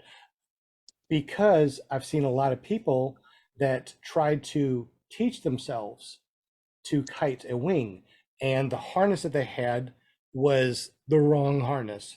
And Michael, if you're listening to this, I'm talking about your harness, dude. He has a harness. It's one of those harnesses that, so in case you fall type of harness type of thing, I'm talking about when you're got a emergency harness or something. So anyways, what it has right here, it has a big flap, right? So he connected the carabiner here, but the flap would go all the way down here 6 inches and all the way back up here, out this way 6 inches and back and forth. And that was on both sides. And if the harness was not equal, then you're talking about this thing flopping around, and it could be a little bit off too. So if you have something that's even half an inch or an inch off, where this one is lower than the other, and you're trying to kite the wing, and it's just that much off, and you're not a pilot that's has hours under a wing as far as kiting, you won't be able to get the wing up above your head. And if you do, it's going to be up there for a second, and then it's going to turn over and land on that leading edge. And it happens all the time. So Peter, I would say see your instructor, get that first day under your belt, and then ask the instructor, what kind of harness can I use and what kind of wing should I use back home to kite until I come back here again? Because when I learned how to fly, my instructor was 4 hours away. So I could only go up there on a good Saturday or Sunday because I was working full time like everybody else. So I'd go up there on a good Saturday, work with it for a couple hours. Then I'd go home, and every free moment that I had after work, before work, on the weekends, I would be trying to learn how to kite. And I was awful until I got my brand new wing, and then it went poof. Yeah, I think that Yeah, so sounded right, Shane. Sean, I'm sorry, I'm doing a chat with Shane at the same time here. So. Shane, I Anything don't with care. So does he have the wing already? So yeah, so this was I've been doing this now for a little over a year. So when I first started, this Not you, was, I mean this guy who's asking the question. Peter. Yeah, does he have the wing, or is he thinking about getting one first? Let's see. Plenty of Because old I agree with you. wing. Everything you said is 100% if he doesn't have the wing. And see what Stephen Goodpasture said. Plenty of old cheap tandem wings with roofer harness. Yes, that's exactly what people are doing. They're getting old tandem wings with a roofer's harness type of thing, and that's not the way to do it. I mean, I'm a really good kiter. You put me in one of those roofer harnesses and a old tandem wing, and I can barely keep that thing up there. It's not a good thing to learn on. They're horrible. Now a speed wing or one of those what do they call them? Roadrunners? Those little ones? Those might be good because they're designed to ground handle. I mean, they're designed for ground handling. Tandem wings are not. And if you have a wrong harness, you're good. With a wrong harness and a wrong Develop bad wing. habits from the beginning either. So that's why I really Yeah. like your idea of going down, make a day of it, spend the day with, kiting and learning what to do, and what I did, and then come home, like you said, and kite. When I went down for like a kiting lesson, basically, is I recorded the instruction, Yeah. like especially how to clip in and how to reverse and how to turn, things like that. Just so I had it for reference. Yeah. Didn't have a wing yet. I don't know too many people that have self-trained and are still flying. A lot of the self-trainers, I mean, don't get me wrong, there's probably self-trainers out there that are, flying and love it, but it seems like a lot of people scare themselves out of flying. They self-train, they break props, they hurt themselves. The wing is, ancient, it's 10 years old, and the paramotor is underpowered or too much power, whatever it is, and they don't feel safe with it. So going to a school and having an instructor might help you stay in the sport a lot longer because you feel safer. Yeah, I mean, you don't know what you don't know, and you don't know if you're doing something right or wrong, really. You might think you're doing it right, and it turns out no.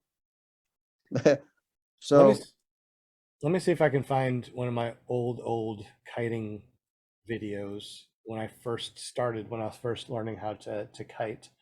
and I was able to get one of the old wings and harness.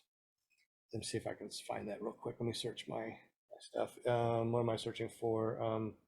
Kiting, paramotor kiting. I can't remember what I called it because it's been 3 years. I did get some value out of doing my kiting session by myself for the first time. It showed me all the stupidity of trying to do it without training. I mean, there was so many things I did wrong. Like you said, it's a waste of time. It is It's a waste of time. It's crazy. You think that you're doing something good, but you're not. You're hurting yourself. You're gonna get yourself. You're gonna scare yourself out of the sport. Okay. Yeah, no, I would never have tried to get in the air, but I mean, just kiting the wing, that was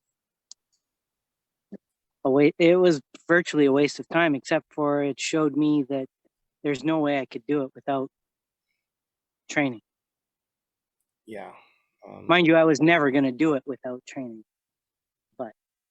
Well, I think that, I mean, if you got a bunch of flying buddies and you've been around wings and stuff like that your whole life, then maybe self-training would be okay to do. But Well, okay, that I don't consider that self-training though, really. I mean, when I first started flying, I mean, my instruction was not, let's just say it wasn't very good. And where I learned most of my flying skills from was my local group of guys. And so that in itself's not self-training. You're actually getting instruction from other guys who've been doing it for a while and know what they're doing. yeah, so we got a McGee Center over here. It's a community center where they had a really nice lawn. Not now because they, see, I can look and see what I did wrong on that one. I mean, I can look. I'm like, okay, so I turned around and I pulled brake. See, I pulled brake. So I can look and see now. But when I was doing the video, and trying to kite, I thought I was doing everything right. Yeah. So Yep. it is fun to look back at the old videos and go, oh my God, Sean, what were you thinking? This is horrible. How long ago was that? That was back when I first started to kite in I don't remember. But yeah, it's funny. It's fun to watch the old videos and I'm like, this is ridiculous. All right, let me show you this one. You're gonna love this one because this is when I first started. This is ridiculous. You're gonna look at it and go, okay, I even know what the hell you did wrong. So really neat to be able to borrow from my instructor an actual kiting harness and a wing. Obviously, the wing you probably wouldn't want to ever fly. It smelled horrible, like it's been in water.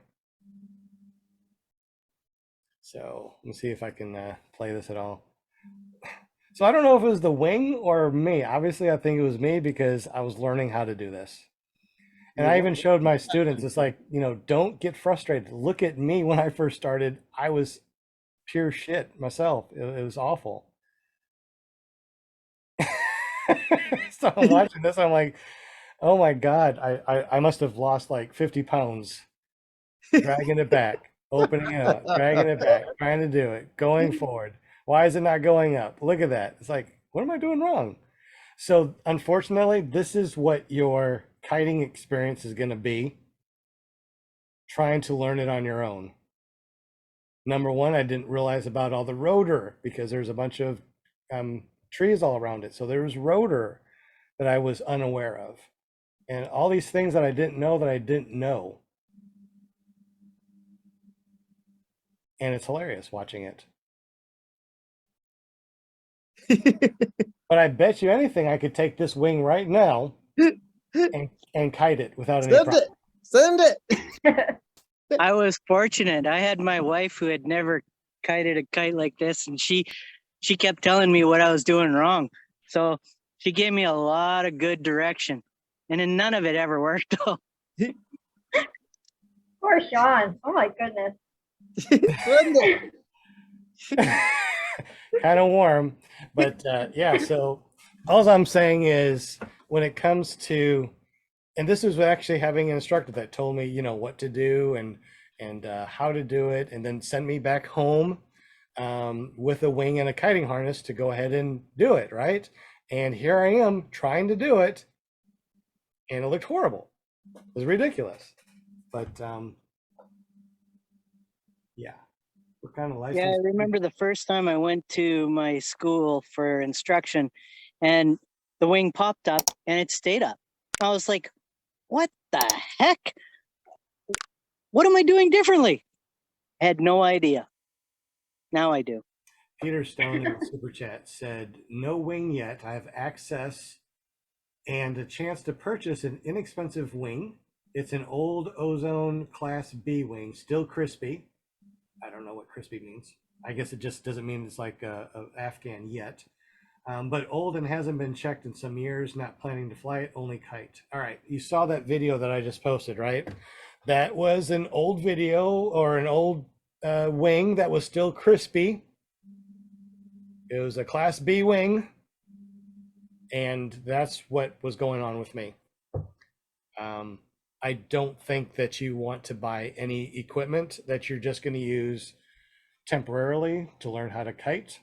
I think that your instructor will be able to get you kiting a wing really quick. Like the first day, you'll be able to pop it up and go, okay, this is it. I don't think that it'd be wise to get an older wing to learn how to kite. What do you guys think? I kited mostly with the wing that I was gonna fly. Yeah. So, Yeah, so did I. I kited with my wing that I was going to fly. I bought that before I started training, and it was a 2017, and it's a good wing. Still is. I still use it, and I love it. Yeah. I think that if you're going to learn how to kite, you're going to, number one, tear that wing up. Use a school wing that, they rotate out, and, you're not getting something that the lines might be too short and may not be able to kite. One of my students brought me a wing that he got that he was learning how to kite. And I tried to kite the wing, and the one side just kept on flopping down. I'm like, what's going on? Because the lines were stretched. So it wouldn't even stay fully inflated. And this is what somebody was trying to learn how to kite on, was a wing that is very difficult for me to keep the wing up and not have that one side collapse because the lines were stretched. So Another reason to use a wing that is from the instructor is because they know those wings. They don't have to read the manual of your wing. Like when my wing, it's not supposed to be flowing with the trims all the way in, but nobody knew that.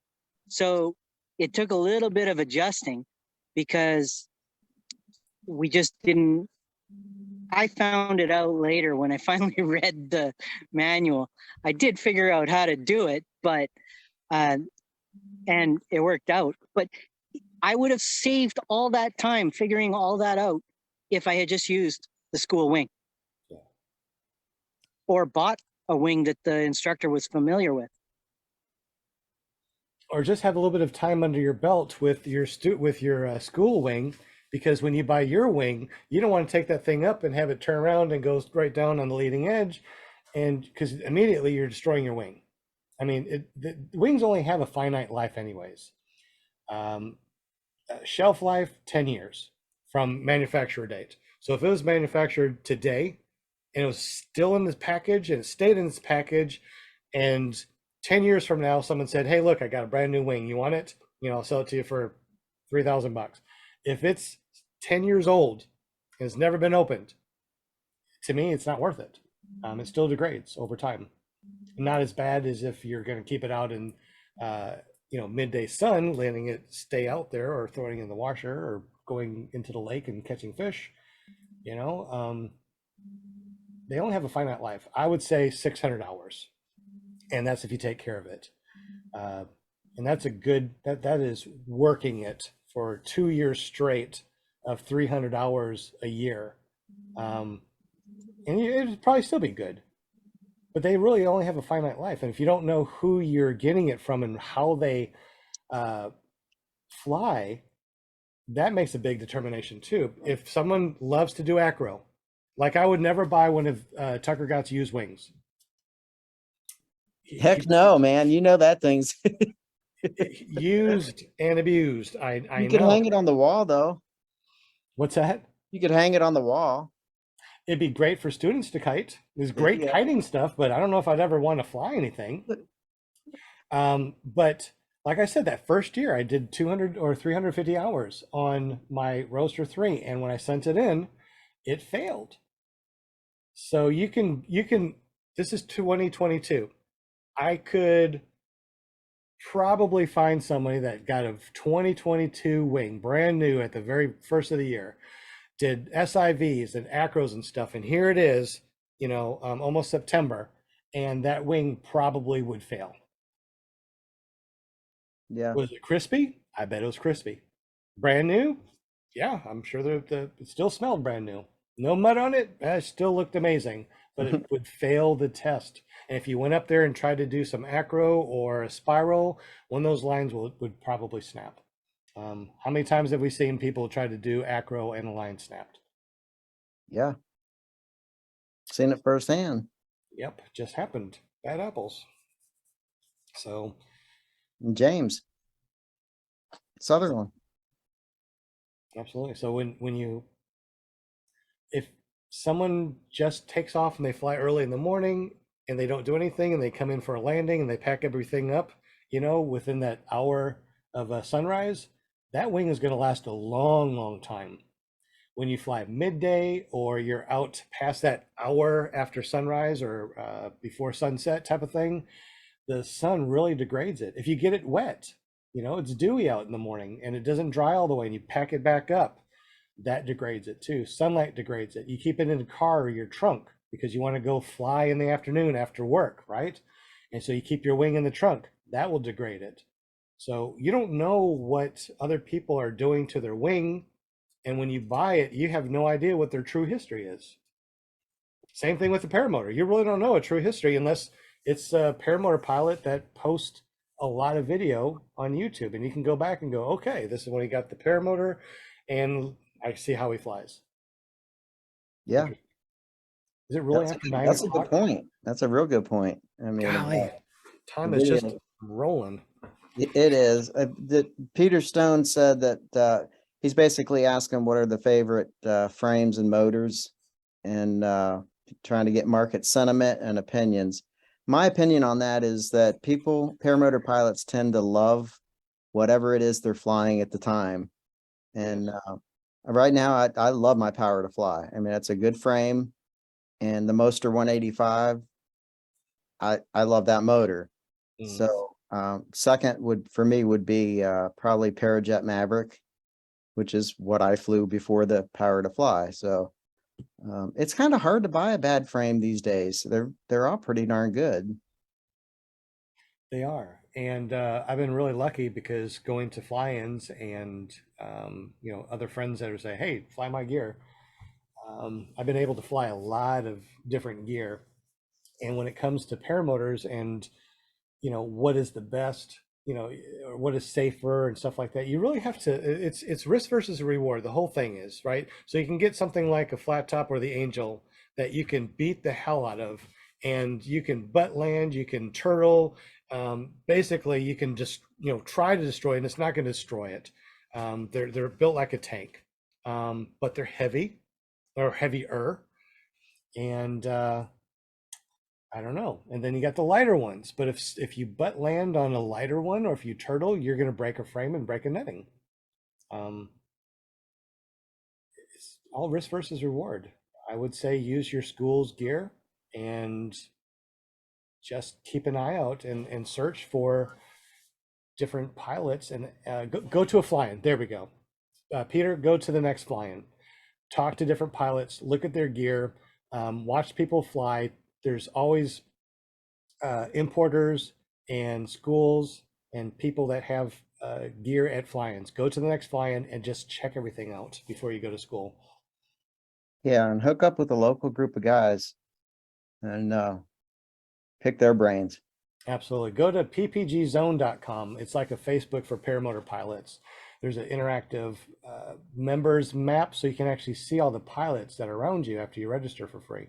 So that's something to think about too. You might have a pilot living right next to you and you don't even know it. Make one out of conduit. No, don't make one out of conduit. Oh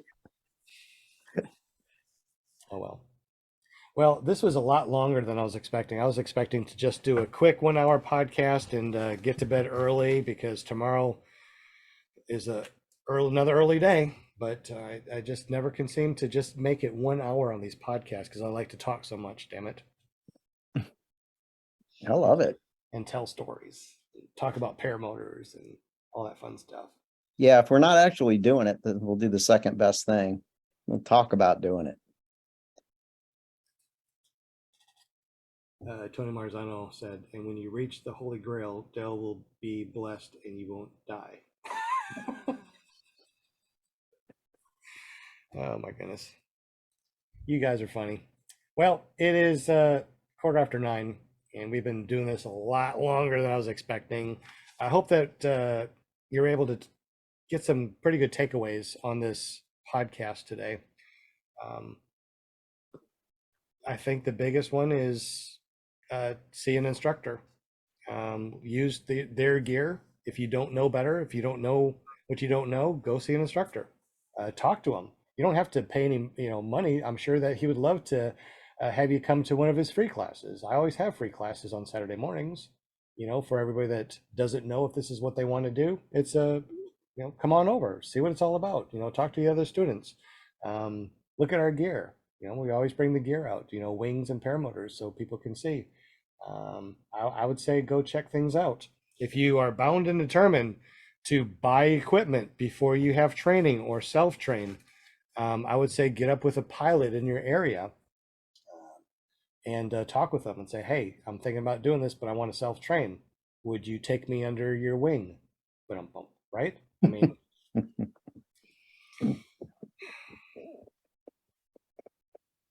I don't know. If you need a used wing, I would say talk to an instructor, talk to Cloud9 or one of the places that looks at wings once a year. Yeah, they specialize in it. Right, they specialize in it. People, maybe they don't want their wing back because they don't want to spend the money to get it fixed. They'd rather just go buy another one. So they're just like, keep it. Then they'll fix it, they'll repair it, and then they'll sell it to someone really, really cheap. Yep. I think we did good today. A lot longer than I was expecting, but I always enjoy talking with everybody. So looks like we're down to 13 people watching here, but we get about 500 to 1,000 people that listen to our show on paratalk.org, or if you're searching for PPG Grandpa's Paramotor Podcasting, you can find it on your favorite podcasting app. We're also on Amazon, we're on Audible, all the major players. You search for PPG Grandpa's Paramotor Podcast, you'll find us, and we get a lot of people that listen to us after the fact. Not so much on the show, because people are still flying, but here we are. Anyway, so let's go ahead and close this all out. For you out there that don't know the people on the panel, let's go ahead and chat with the people on the panel for a wee bit. Let's talk with Will Fly for a little bit. Will Fly, you've been flying for a while, and you start off with an animating. Now you have a Moster 185. You got a YouTube channel. You really have done a lot in these last, 3 years? Yeah, 3 years and going on 400 hours. And I'm just as excited about this sport as I was when I first started. And so that's a good and bad thing. It's bad because that's all I can seem to think about. It's good because, it's just a fun sport, and love the people and the camaraderie and all that. Hey, we got a really decent show coming on tomorrow night, Sean. Yeah. You can go to ppgshane.com. It's called Tuesday Night Hangouts. It's going to be Dave and Amy Purden Oh, cool. going to come on the show and talk about their awesome fly-in they got coming up. So if you're interested in Purdens, you're going to be attending, or you just want to know what a fly-in's all about and the intricacies of it, tune in 8 p.m. tomorrow. Cool. And you can check out my channel too. And you can find me on YouTube, Will Fly, or online at willflyppg.com. Love it. And also on Wednesdays, you got an all-girl podcast from Flying Flamingo Jade. You can find her at paramotorgirl.com. So if you go there, make sure you hit that subscribe and that bell notification. And then on Thursday, something's going on. What's going on Thursday, Miss Paramom USA? Thursday night is paraglidingtalk.com night with my son, Robert Michael. He's your awesomest host. And every week we have Sean that does the spinny winny wheel. So you always have a chance to win a prize. And I did my first tandem May 28th, and it's something experience I'll never forget with Northern Lights paramoting and paramotors, and it was a really cool experience. You know, I the whole day was just to have two instructors help me, and they were so patient. It was so fun. Jade Lear and Eric Lear. Eric Lear was an awesome pilot. I'm going to give a shout out to him. And Jade, she helped me get up in the air. And I had the nervous Nellies at first, but once I got up there, it was all good. That was it. I'm hooked now. That's another thing too. If you go to a fly-in and you've never flown before, you're not a pilot, you might be able to get a tandem like Linda did. Yep. It was so fun. I'm so glad I did it. And it only made sense to do it, right? Because how many years I've been hanging with you guys, listening to everybody, watching everybody fly. And like I said, the day that I went to the fly-in, it wasn't like I just got up and said, I'm gonna jump on the trike tent, I'm gonna go on a tandem. It was really something that you had to psych yourself up for, you know. And before I knew it, I was sitting in that seat and off I went. And yeah, and if I came down crying, it was because it was happy tears. It was happy tears. I was just so overwhelmed and just so super excited, so proud of myself that I did it. And it'll always stay with me. So when you can remember what day it was, you said May 28th. That's like a day that's stuck in your head. That's pretty cool when you can say the date, because I had no idea when I first realized or wanted. Yep, I love watching and keep watching the video, you know, me going up in the air, and I'm just like, sometimes I'm just like, wow, that's me. I did that. So yeah, it was super fun. And I do it again in the heartbeat. So we'll see, you know, when another opportunity comes, I'll be there. I'll get back up in the air. We'll keep you under our wing. There we go. For sure. And also too, if you guys want to be on the show, just get up with Linda Anderson. You can find her by going to paramomusa.com. It'll forward over to her Facebook page. Just PM her and say, hey, I want to be on the show. I always forget to say that. Yeah, please, if you want to be a guest on the show, just if you can't get over at the Paramount USA, just you know, PM me or whatever, and you know, I'll get you all set up. Easy peasy. What is that? Stephen Goodpastor said Tucker Gott has a secret altar to Sean, and said Kylo gets his ideas for good content from Sean. Aw. If you're talking about me, Sean, then yay. If you're talking about the other Sean, then whatever. Read a little further. Read a little further. You handle like a boss. I think you're right. What time zone are you in? Stephen Goodpastor, Super Dell is jealous of Sean. I didn't see that then. Oh, it's okay. Super is jealous of Sean. Well, that's because, you know, I'm the world champion on ppgme.org. I can make And, a website. I can make up a website like he can and be and the. you're the #1 podcast for paramotors on Mondays at 8 p.m. Eastern. Yep.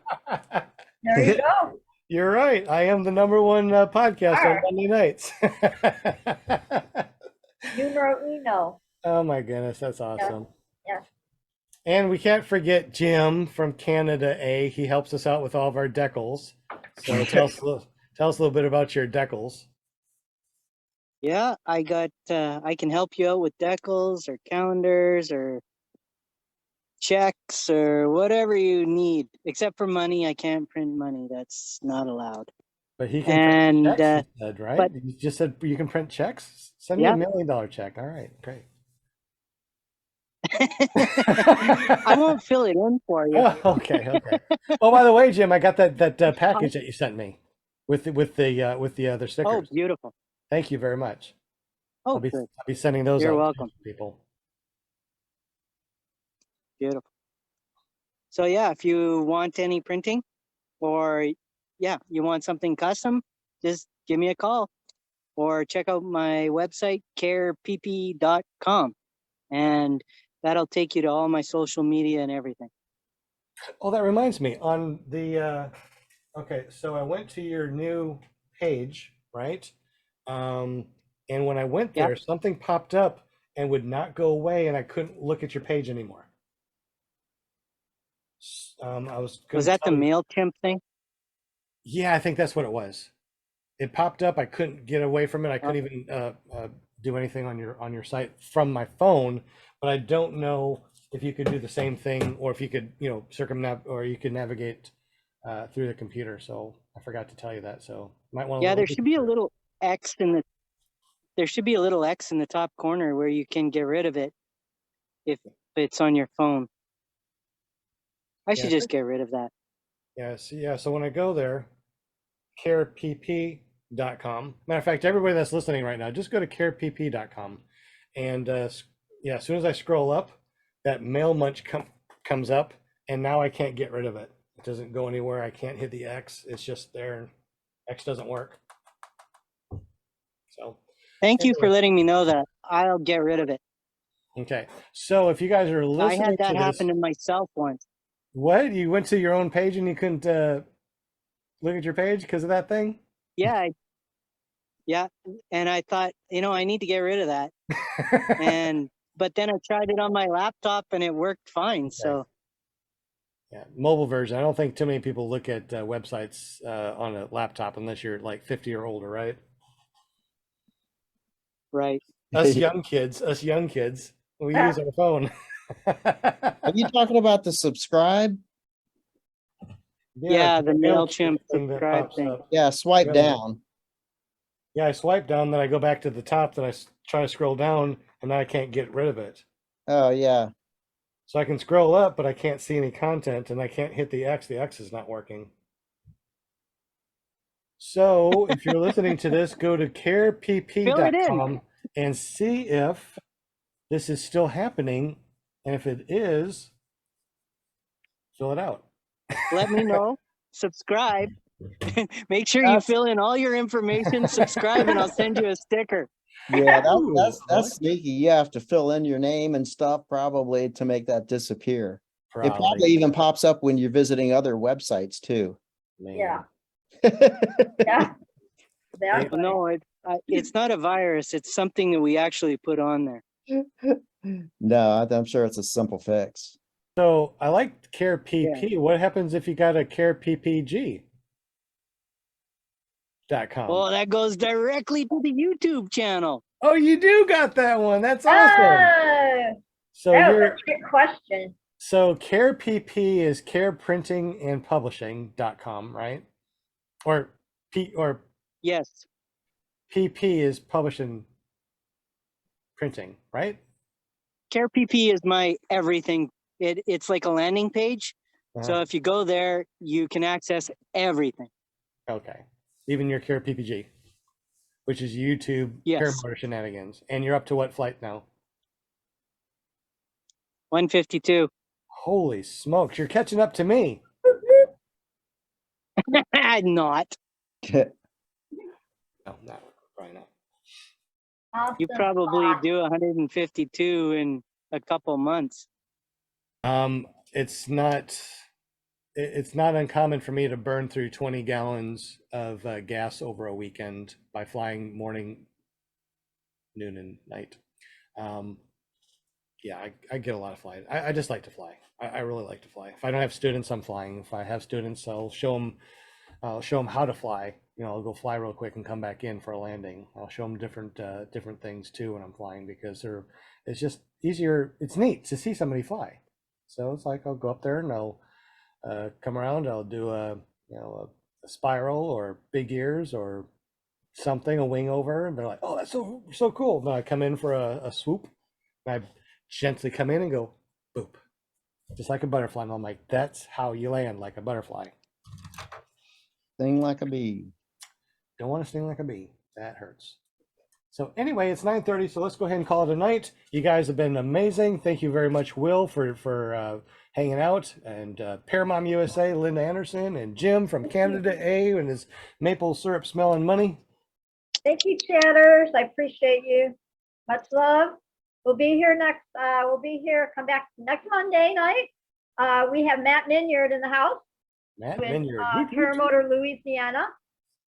And I'm looking at his page here, and he works at ITV Wing. So y'all got to jump in the chat and don't miss out because it's going to be good. It's going to be really good. Yeah, Guys definitely. are awesome. Yes. So Matt Minyard, I heard, can fly a little bit. yeah, just a little. Yeah, just a little. Well, he's been flying for a week or two, but I've heard his name. Yeah, Obviously. yeah, exactly. But obviously, for people that that don't know, Matt Minyard is a well-known name in the community, and he flies a lot, and he has lots of skill. Yeah, he's a super guy. I mean, he has frequented, paragliding talk in the past. So I've actually, known him for years already because he followed, Robert's show, and they're good friends. And I thought, yeah, it'd be really fun to get him on our show. So I just did my magic, and here you go. Did you call Matt a super guy? I don't know if you'd like that very Super much. guy. That's just it. It must be a Michigan thing. Yeah, super guy. I thought it was a Dell thing. All this super stuff, I know. Dell's a good pilot. I mean, he's a damn good pilot. I've seen him. I watched his videos when he's doing stuff. He's a damn good pilot. No doubt. No doubt, he's a damn good pilot. And I will leave it at Did that. did you see that video of Jordan the other day? Jordan. He was Jordan Shanzi.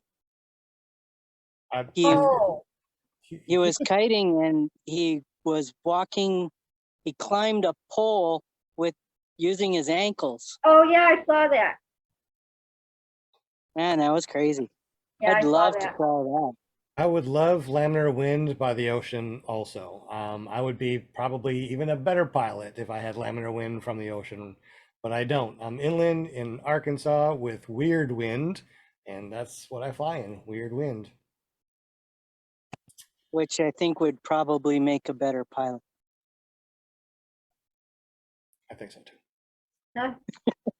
I mean, I've heard a lot of people that would go down to training on the coast. Not just him, but anybody that trains on the coast. You got that really good laminar wind, and people come go down there. They'll be able to pop up the wing. It's like, wow, this is great, it's so easy. And they do their training and they go fly. Then they go back home, and they have no idea how to do a forward inflation because they have no wind there. And then when they do have wind, it's not a nice laminar wind, it's crazy wind, and they don't do a really good reverse and they have issues.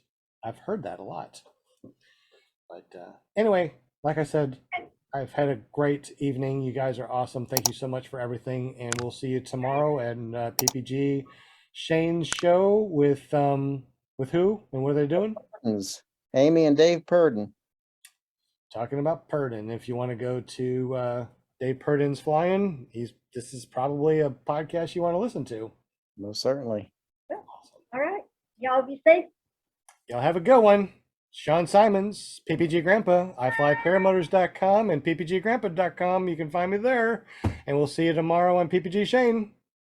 Peace out. Good night. Thank you for listening to the end. If you enjoyed the show, please hit the thumbs up. And if you'd like to hear more, then click the subscribe button and you'll be notified when new ones